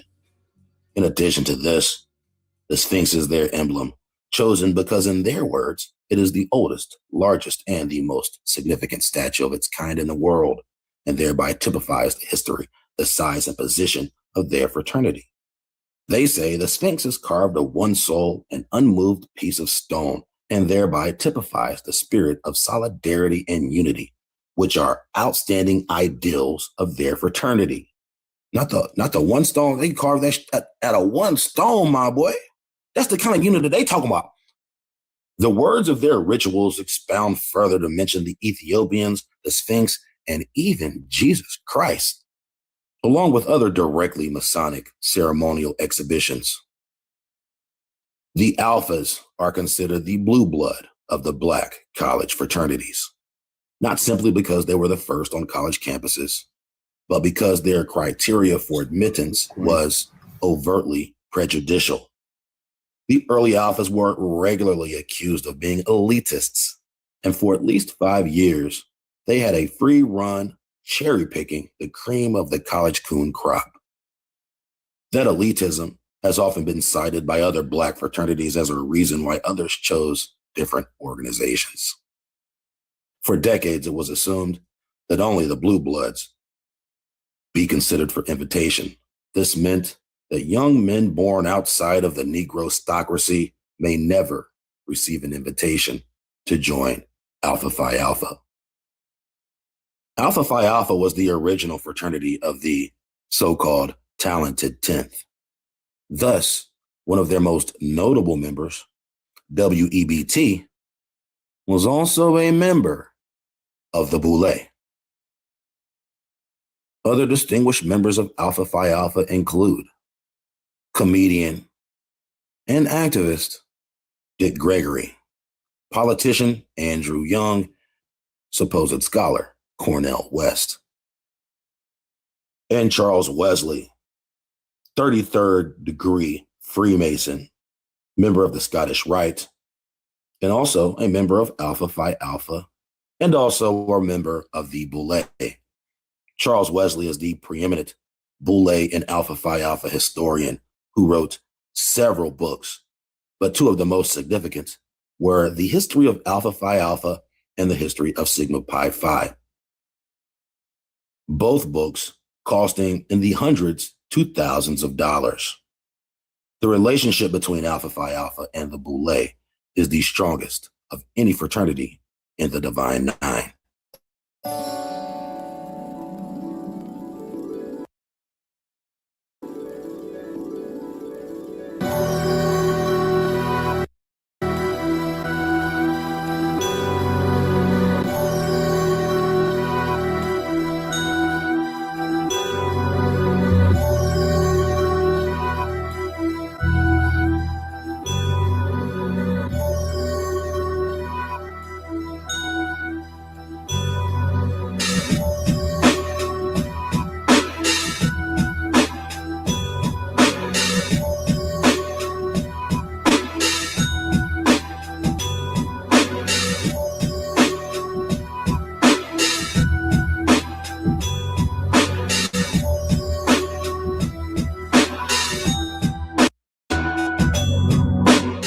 For as much as these fraternities and sororities claim to do work for the community, it is a fact they have spent more time and money on partying than they ever have helping the community. So many smart Blacks, yet no new ideas there exists a substantial pool of intelligent and capable brothers and sisters within the indigenous community. Yet, there seems to be a lack of innovation emerging from these organizations. Have the Alphas built a college? Where's the University of A-Phi-A? Have the Kappas built a hospital? Where's Noop General? Have the Omegas built a bank? Where's Q Credit Union? Oh, they actually have one.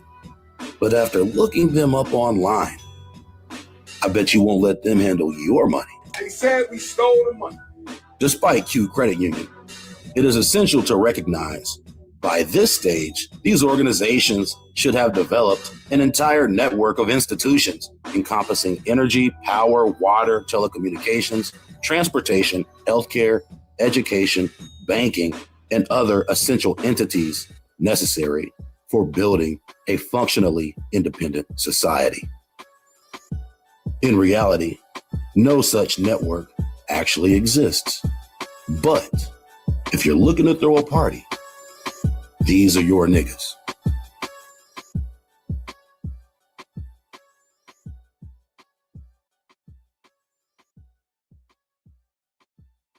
Shit, even Dr. Umar opened a school. Kinda. This is what we do. We build institutions. We build, if they not building on institutions, they just want to be celebrities, brothers and sisters. I need a team of all natural head-to-toe queens that decorate the principal's office. I said I need a team of all natural head-to-toe queens to decorate the principal's office, brothers and sisters. Oh, yes.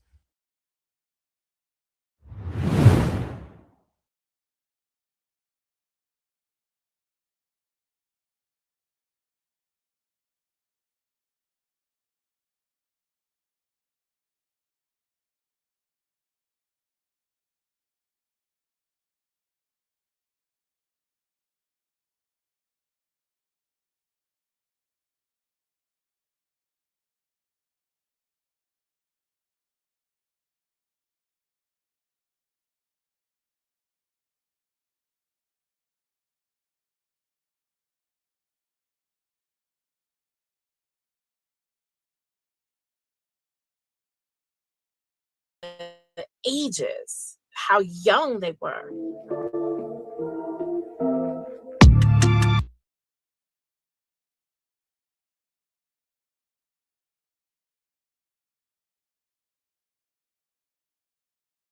Both of my grandparents, my father's parents in particular, were Freemasons.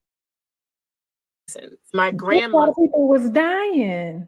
That's exactly what I was coming back to say. That's what I believe. We've had an inordinate amount of early death in my family. And growing up, I didn't know what that was, but I just, in big families, one of the things that they say in big families is like, well, it's just more of us to die. But one thing that just never was jiving was the ages, how young they were.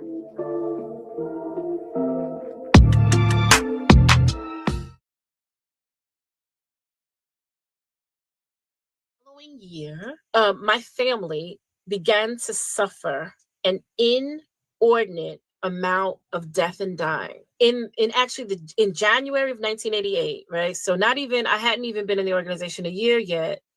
In January of 88, my grandfather died of a strange heart attack. The very next month, my step grandmother, because my grandfather had remarried, this is my dad's father. My step-grandmother died. The following month, my baby, first cousin, she was a baby, like I think a month old, maybe 2 months old, died. And that next month, my sister's godmother died. You and I might talk about this a little bit later. I understand now why. I do. I didn't then. It was like back-to-back death of people who seemingly were dying early. And I was like, what is happening? And then 2 years later, my dad died. And my father died at a really, really young age, and he died really tragically. And your girl was done. Your girl was done with a capital D. I was like, I would like to check out here. And I was deeply grieving. And then in 2005, I start to get sick. Inexplicably sick. mind you, between this period of time, I had lost some other cousins too. And I had lost one cousin, a first cousin at 35 to lupus. And these symptoms that I started having around 2005 were very similar to lupus. Because I had watched my cousin go through his illness. And I was like, I'm about the same age. What's going on here? But we had another first cousin at the time who was sick. And he was like, gee, I don't think that's lupus. I think you have what I have. And he had the disease that Bernie Mac had, sarcoidosis. It's an autoimmune disease, and it's kissing cousins to lupus. It looks like lupus. It mimics lupus. It's usually deadly in men. And unfortunately, in my first cousin, it was fatal, and he didn't make it. But I thank God for him, because he sent me to the doctor with this potential diagnosis. And the doctor was like, yes, you have sarcoidosis. In 2023, a lady in my mother's church, a woman that I knew, passed away. And my mother and I went to her service. But the service wasn't at my mother's church. And I was like, this is strange, Ma. She was like, yeah, I don't know. They're going to hold the funeral services at the funeral home. I said, okay. So when we get to the funeral home, this lady who I knew her my whole life, she's laying out dressed in regalia. She got on a sash, a white robe, white gloves, a little hat that had like a little fezzy thing on the side. There's a picture of her next to the casket with that same kind of dress on. And there's a lot of men at this funeral with aprons on. And I was like, what is happening? And my mother and I sat down, and my mother whispered to me, she said, I did not know that Miss So-and-so was an Eastern Star. I was like, is that what's happening here? What is that? Now, coming from South Carolina, I had heard of Eastern Star, but like tangentially, right? Like in the background. I didn't know what they were. But we were at an Eastern Star burial service, a committal. I don't know what they call it, but we're at this service. And my mother is not an emotional individual. She's not emotional. She's not dramatic, but she's shifting in her seat. And my mother's a teeny tiny little thing. She had a little thing. She's shifting in her seat. She's not comfortable. I said, Mommy, are you okay? She was like, because we are sitting there while they are reading from their books, right? And they're saying these words. And I remember this. I didn't understand what they were saying, but it sounded demonic. It was not godly. I knew that. I was like, I don't know what they talk about. It was like, I don't even want to repeat it. It was like tree, to the wind, to the tree. I don't know what was happening, but my mother was severely uncomfortable. And we sat there for about another 15 minutes. And this service was going to happen and finish. And then my mother's pastor was going to come in and take over for the Christian part of the service. But my mother turned to me and she was like, let's go. And this was her good friend, like lifelong friend. She was like, let's go. And I was like, Ma, your pastor hasn't even arrived yet. She was like, I don't care. Get me out of here now. And I was like, yes, ma'am. Okay. Got her stuff, got her bag. She was literally with her little self pushing me out the door. And when we got to the car, she says, you didn't feel that? I said, I did. She says, I don't know what that was, but we didn't need to be in there. Before we continue with the video, I have a quick question for you. Has God called you to YouTube? If so, I'm offering a YouTube e-course. So I've been in the YouTube space for about 4 years and I have over 5 million views. But when I first got into this space, I didn't know what I was doing. I was in this thing yet holding, and I don't want that for you. So I decided to put all of the knowledge and wisdom into this YouTube e-course. And so if you want the keys to a successful YouTube channel, click the link in the description box. Now back to the video. That was my first inkling. Now, I would not come to know the connection between Freemasonry and Black Greek letter organizations until another year or so. when my oldest sister, who I mentioned to you, lived in New Jersey. My oldest sister had moved back to South Carolina. She got engaged.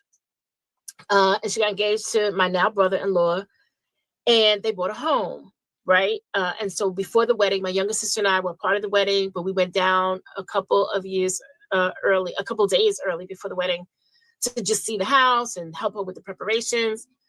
And when I got to my sister's house, now in my denouncing video, I told the story, but I labeled the person a close relative. But she and I have spoken. I'm like, look, I'm gonna tell it. And she was like, go ahead and tell it, because everybody know. And she was like, and people who watched your little video, they knew it was me. I was like, well, she was like, we saw you on the internet telling all my business. I went into her office. This is my sister. And on the wall is a portrait of a lady who was dressed like that lady who had passed away.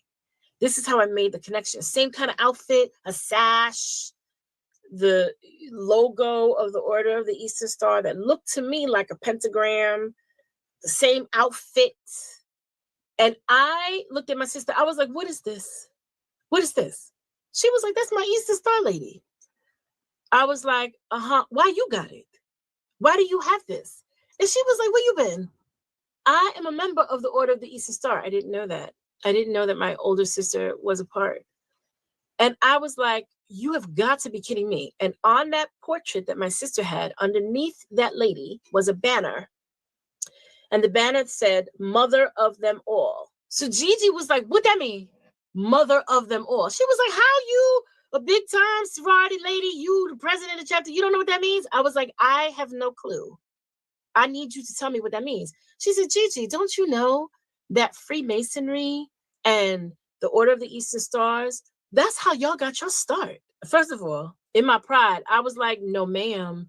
I said, because Zeta Phi Beta Sorority Incorporated was founded on the campus of Howard University. And let me tell you, the brothers of Phi Beta Sigma were the ones that helped to found this organization. We ain't got nothing to do with Freemasonry. I don't know what this is, but it ain't got nothing to do with Zeta. It ain't got nothing to do with Sigma. And my older sister was like, okay, look it up. Now, she was saying that from a place of, pride. She was like, you don't even know what you in. So the wedding happened, and as soon as I got home, I was on the Google. I was like, Freemason, whatever, order. I couldn't even remember what it was. And all of this information popped up, right? And I started, and this is like, this must have been like 2015. So a couple of years have passed by since that lady passed away. And I was fixated at my computer like all afternoon, like learning about the little bit that I could find at that time. Both of my grandparents, my father's parents in particular, were Freemasons. My grandma. A lot of people was dying. That's exactly what I was coming back to say. Mm-hmm. That's what I believe. That's 100% what I believe. We've had an inordinate amount of early death in my family. And growing up, I didn't know what that was, but I just, in big families, one of the things that they say in big families is like, well, it's just more of us to die, right? They say that there's more of us to die. So of course, more of us are going to die. But one thing that just never was jiving was the ages, like how young they were. These are my first cousins now. I lost my very first cousin when she was 6 years old. I was 8, she was 6. The next first cousin died when he was 26. I mentioned him to you. My next cousin died when he was 35. My next cousin died when he was 40, 41. My father's older brother died when he was 49. My dad was 51. And then the brother underneath him died when he just turned 50, but they died in succession, right? My baby cousin died at 2 months old. And when I denounced, along with deliverance and just reading and getting my hands on everything I could as a non-Freemason, one of the things that I learned was that as they go, up in rank and they go up in those degrees and they say those oaths, that one of the consequences, one of the spiritual consequences is early death. And one of the things that I heard from Minister Tommy and others was like, ask questions, find out from the people in your family. So girl, I was this time last year, actually, last February of 2024, I had only been out for a few months. I was on the phone. I have an uncle who is a bishop in Maryland. And I said, Uncle, I need to ask you a question. I said, tell me honestly, do you know anything about, this is my father's brother, do you know anything about granddaddy or grandmama maybe being involved in the Freemasons or Order of Eastern Star? He said, girl, what you talking about? He said, I have my daddy's Masonic Bible. I was like, what daddy? He was like, your granddaddy, my father. I have his Masonic Bible. And he was like, and not only that, he was like, mommy, his mom was very high up.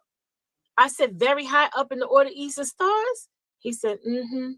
He says, I don't know too much about it, right? He says, but I remember that. And I spoke to a couple of other family members who confirmed that, right? And then, the father started downloading. He was like, ask about this one and ask about that and ask what they was doing in that backwoods down there, right? So what started to become very evident was the tie to witchcraft in my family, right? The folks who was doing things, and down there, they call it roots, right? That person worked the root on you. They're not working roots, they work as spells. It's the occult, it's witchcraft, it's demonic, it's from the pits of hell. It's sorcery. It's the thing that the Father says, the acts of the sinful nature are obvious. Stay away from it.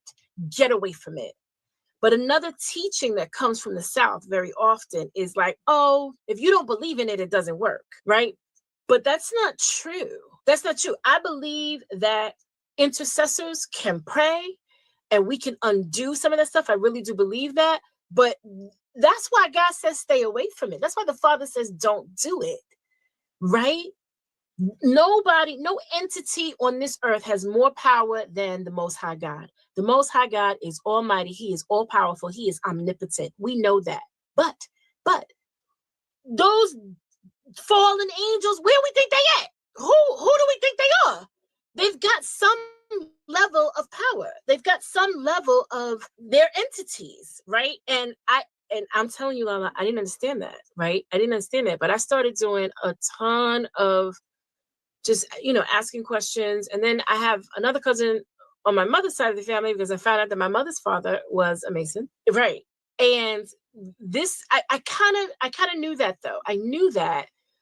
But after I denounced, I gingerly brought it up to my mother again. I said, Ma, you remember when we went to so-and-so's funeral? She said, yeah, girl, I remember. I said, what, was it your dad? Wasn't he a part of that? And she was like, well, I never saw anything like that with the uniforms and the aprons on. I never saw that. She goes, but I will tell you what I saw. She was like, I remember my father reading this Bible that I knew was not the Holy Bible. This is my mother speaking. She says, and we could never go near it and we could never look at it. And he would tell us, don't touch it. Don't ever touch it. And she said, I believe that was his Mason Bible. I said, I could tell you it was. I'm telling you it was. And, there's been early death on my mother's side of the family as well. For sure. Sickness.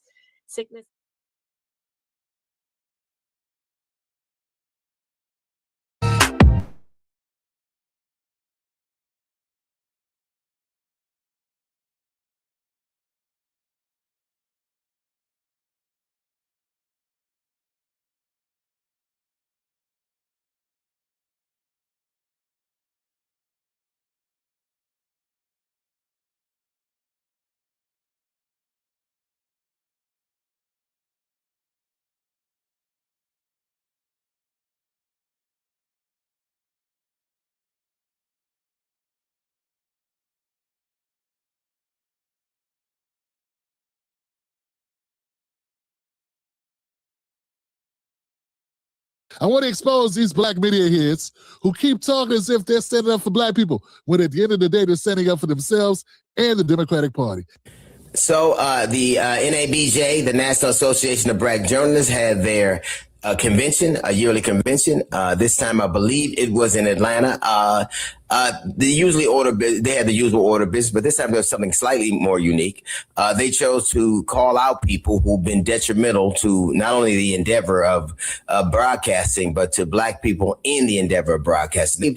Some of their ire for Stephen A. Smith because of his continued assault on black women and black athletes too. I think I take umbrage with the fact that they didn't mention a lot of black athletes who are also probably, on the receiving end of some of Steve A. Smith's diatribe. But the thing that was the most telling to me, they gave him a thumbs down. And is there any doubt we've seen him go after Jasmine Crockett? We've seen him go after Joy Reid. We've seen him go after, Carrie Champion. We've seen him go after, we've seen him go after Kamala Harris. We've seen him say any number of things. Hey, fam, I'm trying to understand. What do you mean go after? Motherfucker, you supposed to go after people. Go after. Oh, you mean cover? Cover them unflatteringly? That's what you're supposed to do, dumbass. You're supposed to cover people unflatteringly. If all you do is talk about bigging up people, basically D.L. Hughley ain't nothing but a surrogate for the Democratic Party. Let's call it what it is. Let's stop beating around the bush. These people are not journalists. They're not commentators. They are surrogates of the Democratic Party. And that's coming from a guy who has been very critical of Stephen A. Smith, who wants to challenge Stephen A. Smith, who wants Stephen A. Smith to come on his show and have to deal with somebody who will have some words for him regarding his contact and content. But I'm not going to sit here and let D.L. Hughley do this dumb shit, man. You're not a journalist. You're not a commentator. You are a surrogate. You are a mouthpiece. You are a paid influencer for the Democratic Party. And a lot of the people that you're talking about, or that you're talking about, are politicians who we supposed to criticize. What we supposed to talk about? The trees? The bees? Let's talk about people. The only problem they have is that Stephen A. Smith is talking about people that they support. And those people that they support are always going to be Democrats. Let's keep going. What a joke. What was particularly telling to me is how angry he got. How angry he got at the snub. Now, he got so angry at the snub that he promised what was the tantamount to social media retribution that then we would hear from. Now, to date, I don't know what statement he's made, but what it's telling is that he got so angry at the NABJ, and these are his contemporaries. These are his, the people he works with. They are his contemporaries. As a matter of fact, he's been to the NABJ, and they've been, fairly friendly. This term. Been to the NABJ. That's what you call it? I thought he televised that shit for him. For the last 2 years, he's been like their featured guy. What are you talking about? DL doesn't know anything. When they give you talking points, CL, do they ever complete the talking points so you know what you're talking about? Because it seems like all you do is ramble, repeat the same thing about 15 times and try to say it in a twang as if it's articulate when it's not. Dude, you're deranged. That's it, man. Deranged nonsense. These guys are on the take. D.L. Hughley is on the take, and it is pathetic. He tries to make it sound profound, but it's not. Put me in a position where I got to defend Stephen A. But you know what? I don't care because you are out of bounds. Has been taken, I think, over the last few years, and it's not hard to tell why it happened. But what was telling to me, as I alluded to earlier, was the fact that he got so angry he promised a response. He got so angry at the NABJ, his contemporaries. Dude, you said it 5 times, man. Man, don't you ever tell me that I can't work this thing here. Because this guy is horrific. He's so great. He's a great D.L. Hughley. He's an idiot. That's what he is, man. Tired of y'all denying reality on this guy. He's a paid hand. He is a liar. He is a spokesmodel for the Democratic Party. He has nothing new to say. He has canned lines. He throws in corny jokes. He's on a weird tour with Don Lemon. There, I rest my case. He promised a response. What he didn't do is when Donald Trump said that he was dumb as a box of rocks, nothing. Maybe that is what they're talking about. What's he supposed to do? He disagreed with him, obviously, but what was he supposed to do? Same thing you did when Kamala Harris came over and rubbed your shoulders after you said that she locked up black people for weed, that she came by your house. What would you do? What'd you do, dear? Man, all of y'all vote for power. Oh, let me get this right. Let me get this right, John. Let me get this right. D.L. Hughley voted for Kamala Harris. And it looks like maybe, looks like Stephen A. Smith voted for Trump. I mean, You know, don't they cancel each other out? Or we gonna act like what you did was okay? What about you writing a book giving Obama a lap dance? What was that? What was that? I thought a comedian is supposed to like eviscerate powerful people. All you do is kiss their ass, yeah? I mean, are y'all listening to what I'm saying? Am I making any sense? Is this thing on? I hope my mic is connected. He's supposed to, guys, he's a comedian. He's supposed to roast the shit out of powerful people. All DL does is kiss Democratic Party ass. He's the wrong guy to talk about Stephen A. Smith. I can talk about Stephen A. Smith because I talk about Jamel Hill and Megyn Kelly. That's fair. I'm not an operative for either party. Both parties suck Johnson. How hard is that? It's real hard because then you can't make the money. If you criticize both sides, who's going to give you money?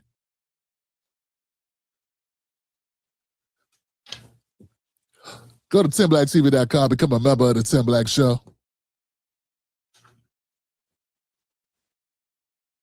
Maybe you got a thumbs down because you are so willing to attack your own and say nothing to the powers that be. You're so willing to attack black athletes, but say nothing to a man who slaps his wife in front of you.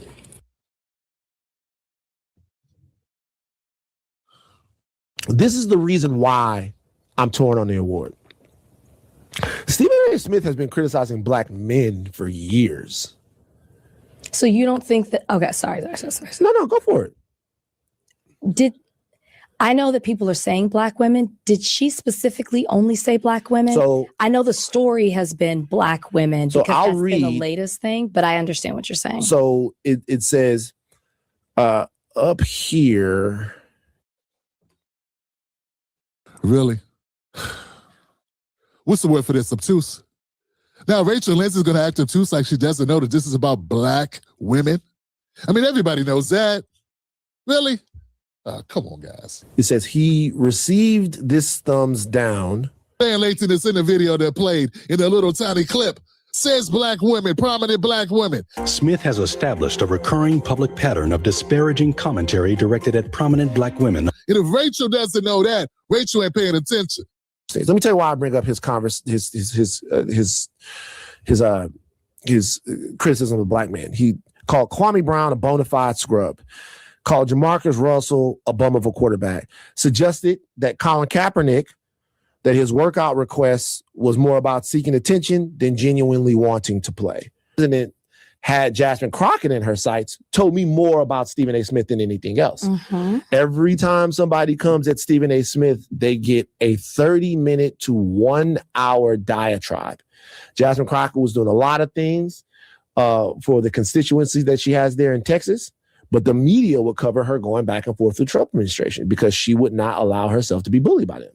So having a problem when somebody says something when they're being attacked, that tells me a little bit more about Stephen A. Smith. However, it's interesting that he's... Hey, I want to slide in and say I take offense to what Van just said. I mean, if Jasmine Crockett was doing so much for her constituency there in Texas, why didn't they elect her? I'm just saying, since she was doing so much.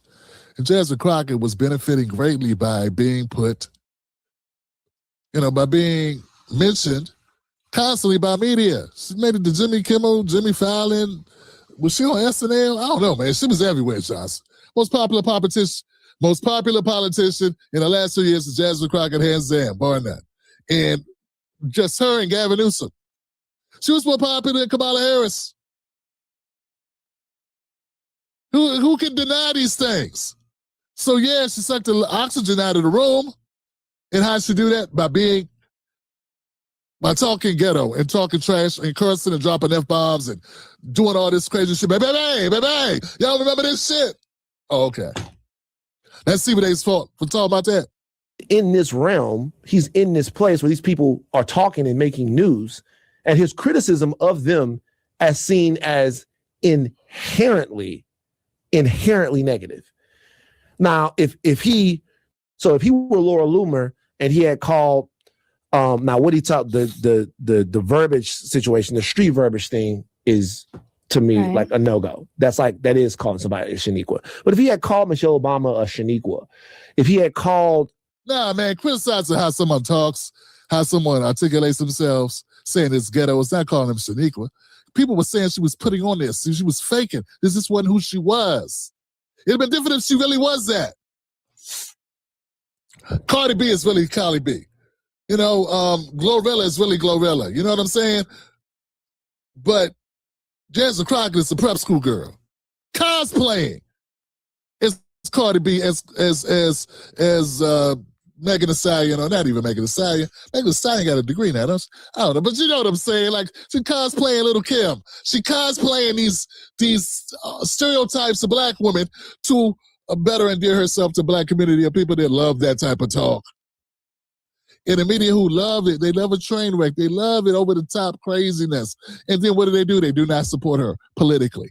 That's how much they loved it. They loved it for entertainment, but not for leadership. Not for leadership. Van, you are Tim Light. You are Tim Black Light. Kamala Harris, a name that's tied to her black female identity, then I could see reinforcing negative stereotypes about prominent black women. But it seems as if they did stuff and he didn't agree with the way that they did it. And then he talked about it. The street verbiage thing, I'll grant you that, is very illuminating. And then he discussed it, and they're saying you can't do that. I don't think that they're saying that you can't do that. I think if he had not, because remember the Jasmine Crockett thing went on and on. That was like weeks. I think if the Jasmine Crockett thing had not happened, this probably wouldn't be here. But it was a double down, a triple down of people a lot of podcasts, us trying to explain why what he was doing was such a harmful narrative, which is what this award is about as well. It's people who are emphasizing or are pushing further, perpetuating these harmful narratives. Well, what's the harmful narrative is what I'm asking. Well, the way he was talking about Jasmine Crockett mirrored and even intensified Trump's comments about her. Yeah. It played into, he's in one thing he said, she's for the streets, like her verbiage is for the streets, or the way that she's communicating, it bleeds into a certain, or not bleeds into, it highlights a certain stereotype about black women. I would even argue that the way he talks about Kamala Harris, like how her run for presidency was obviously such a big deal, and he calls himself a fool for voting for her. He talks about like her career being over. These are like right-winged talking points, and he continues to do that. Look at that. It's right. Look, man, look. Everybody's entitled to their opinion. I'm entitled to mine. You mean to tell me Lindsay, Miss Lindsay, is it Miss? I know she was married, got a divorce. That white guy she was married to, forget. I think she's divorced now. Point is this. See me to tell me you think it is right wing in order to like have criticism of Kamala Harris? That's everything wrong with black media, man. That is everything wrong with y'all, man. Ridiculous. So you can't call out Kamala Harris, the vice president, who had a horrible campaign that didn't focus on really what she was trying to do. And we know some structural things about the Biden still running in 107 days. We ain't gonna never stop hearing about those disclaimers. The bottom line was Kamala Harris was a bad candidate who could not win a single electoral vote during the 2020 election when she had as much time as anybody else. And she had almost $2 billion and she couldn't beat Trump. And yes, she had a short lane to do so, but she had all the money and all the endorsements to do so. And another thing, when you talk about Stephen A. Smith against calling out Jasmine Crockett, man, it kept going because Jasmine Crockett kept talking and he kept talking. He's got a microphone just like me. So he has a show, he has 3 shows, and you are a politician, and you're going back and forth with a person with a microphone, and all they do is talk. Now, her job is to make legislation. She's a legislator. And she was spending her time going back and forth with Stephen A. Smith. So who's really at foul? Not to mention, it wasn't just Stephen A. Smith versus Jasmine Crockett on a couple of issues. It was Stephen A. Smith versus Jasmine Crockett, also Joy Reid, also Don Lemon, also D.L. Hughley, also Curry champion, also everybody else who jumped into that shit. It was like 10 people against Stephen A. Smith. Oh, also Jamel Hill. I mean, it was like everybody was on his neck all at once, and he was like firing back at all them mofos. He was trying to John Wick.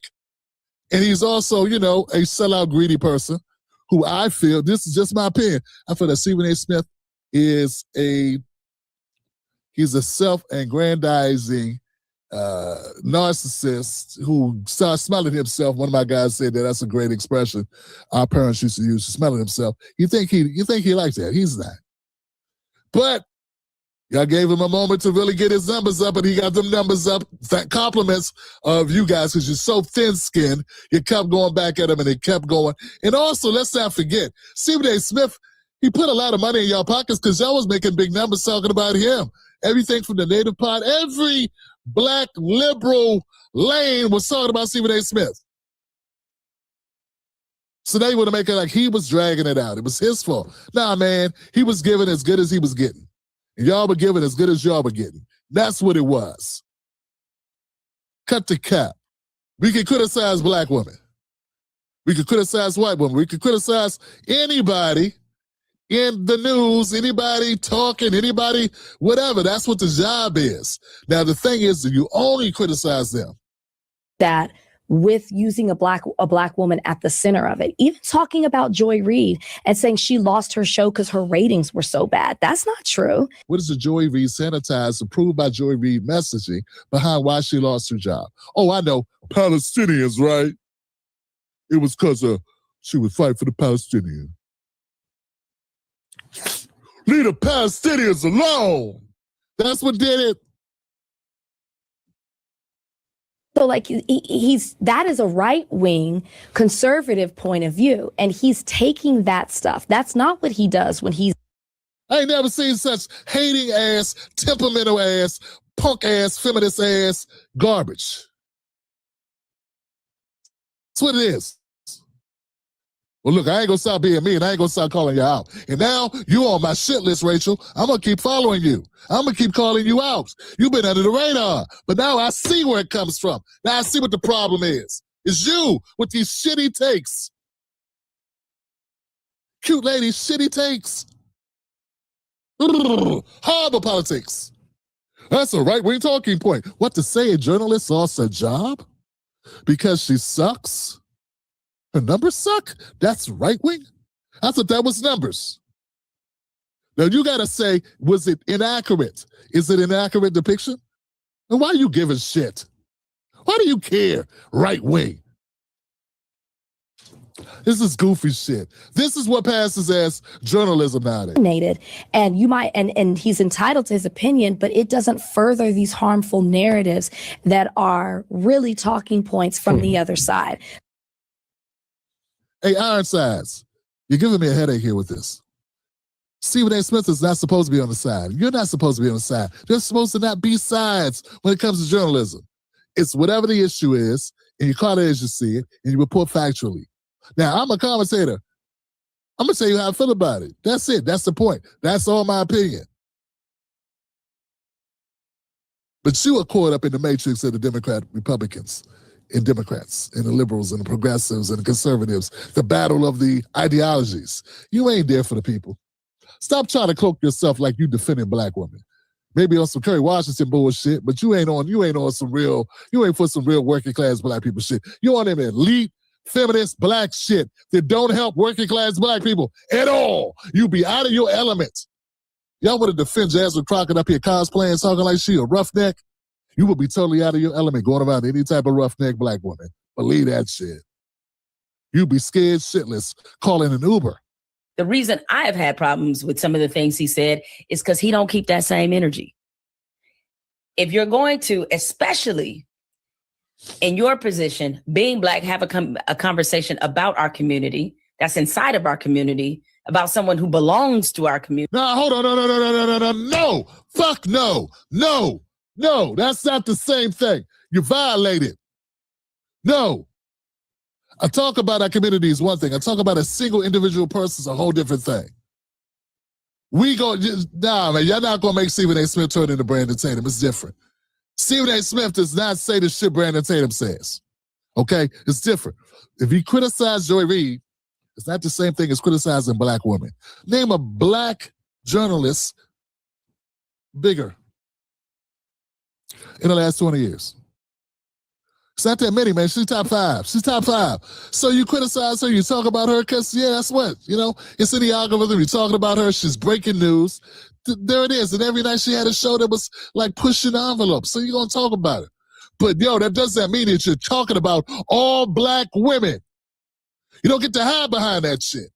If somebody criticizes Tim Black, they're not criticizing every black man that walks the earth. How dare you make that assertion? Just to defend him. That's bullshit. You bogus for that. Now to say he doesn't have energy when when white folks do similar shit, that'd be different. Stay there. But don't make criticizing Joy Reid the same as criticizing all black women. Because that all black women make $3 million a year to talk shit on a major news network. Got to go into that conversation with a different sensibility. Doesn't mean you don't tell the truth, but you got to be aware and observant about certain things. You got to kiss ass like you do, Jamel, huh? Not say anything that might offend the sensitive nature of people like Joy Reid, who are powerful and will try to shut down your career. Is that what you mean? The right often comes after Jasmine Crockett because of the way she speaks, because of her persona, the way she comes off. They call her ghetto. Was it Lauren Loomer with her stupid, crazy ass called her Shaniqua? Constantly insulting this woman. And here you come launching some of the same criticism. Because it was true. She was doing it, man. She was cosplaying. It's just not even who she was. She was playing a character. Sort of like when Stacey Dash was playing a cool-ass black woman, and she really wasn't. You got a problem with me saying that about Stacey Dash, do you? No, you don't. Look, if I'm taking your logic here, Jamil, wasn't it offensive that we had a black woman who truly, that's not her true persona? It's definitely not her professional default language or vernacular. Why was she putting on the airs of such? You don't think that was disrespectful and insulting to people who actually talk that way, who've actually grown up in those environments, who actually are, from the public county schools, who are from a particular cultural background, a cultural bend? You don't think that was disrespectful for her to be like mocking them to get money? You don't think so? Yeah, of course not. Of course not. It's all right if you said, hey, I think her policies are dog shit. I think this or that. That's fine. But that's not what you attacked her for.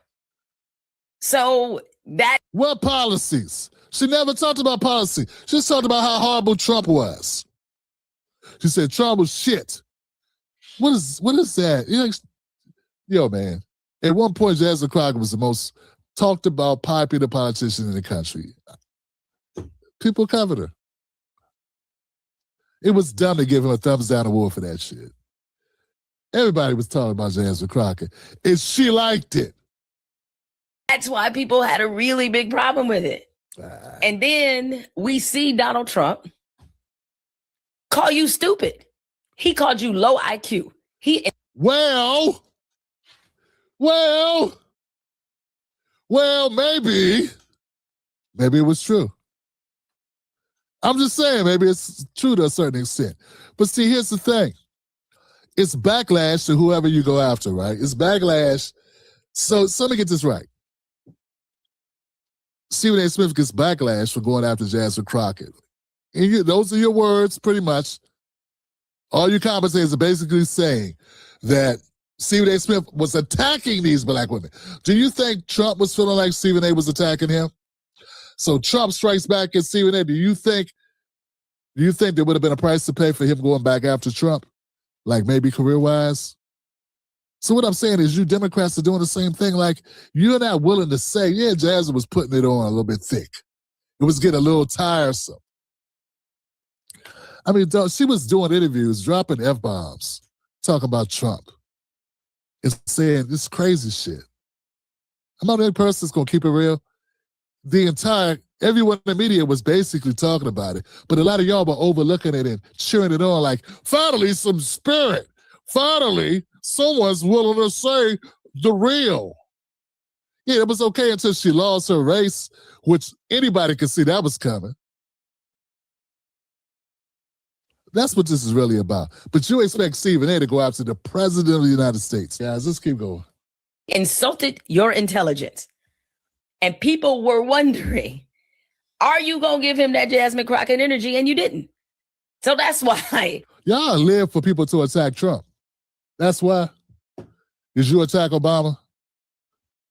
Obama never did anything you didn't think was right. Did you attack him? Did you call him out? No. Of course not. What about Joe Biden? Did Joe Biden do anything that you disagree with?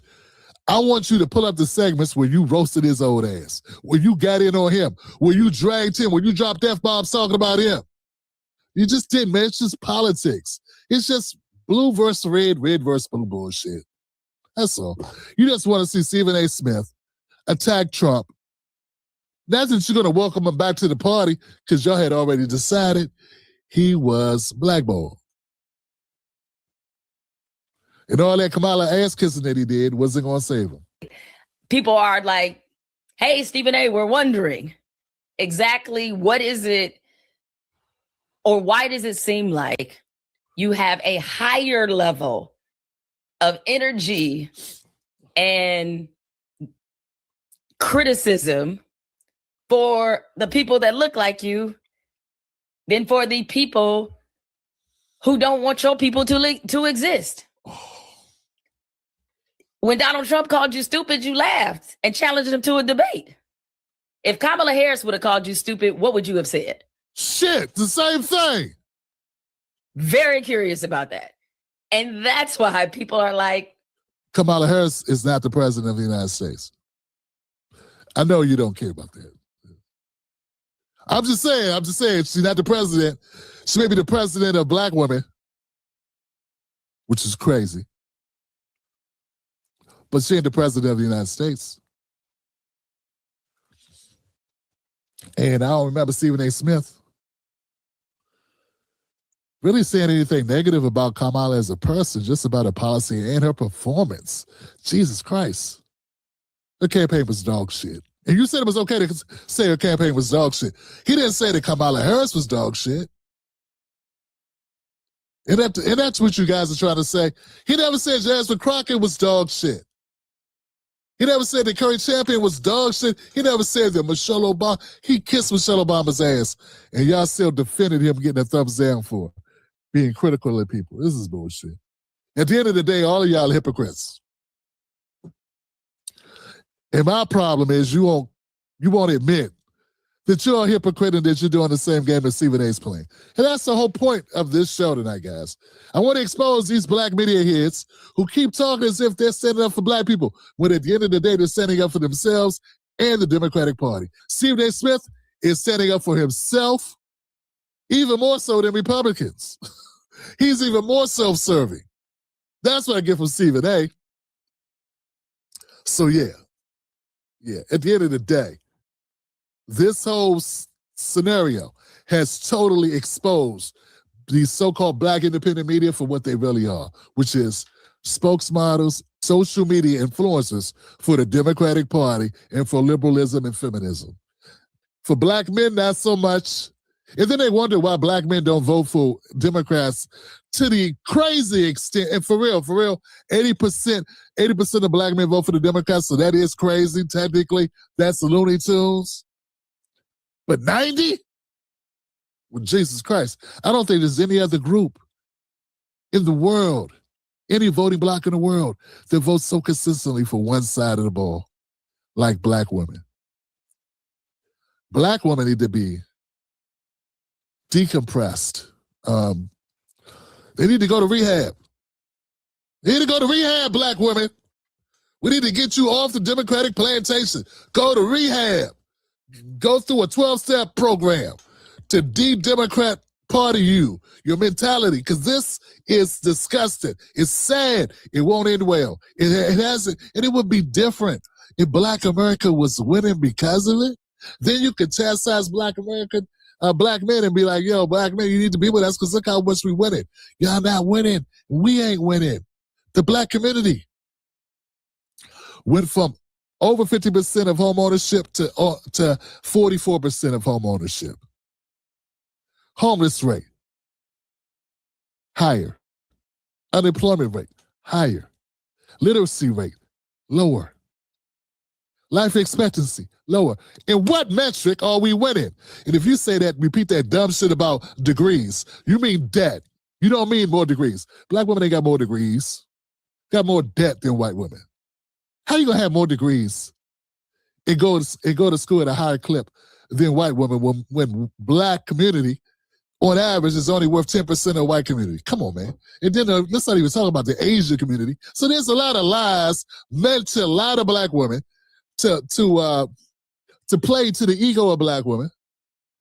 But at the end of the day, you're not getting anything for it. And we're dying more.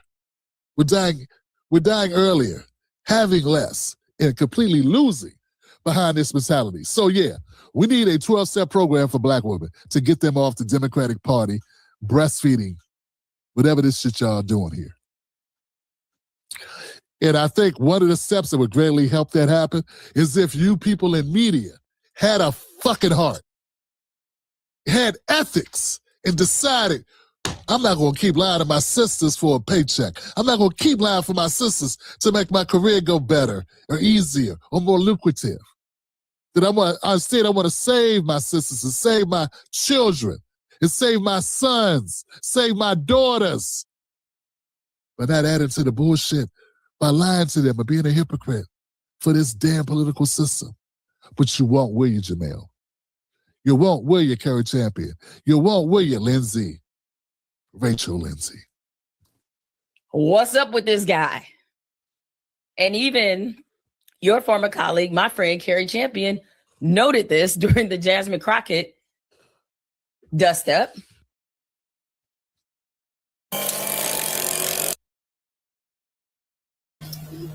Kofi, follow me.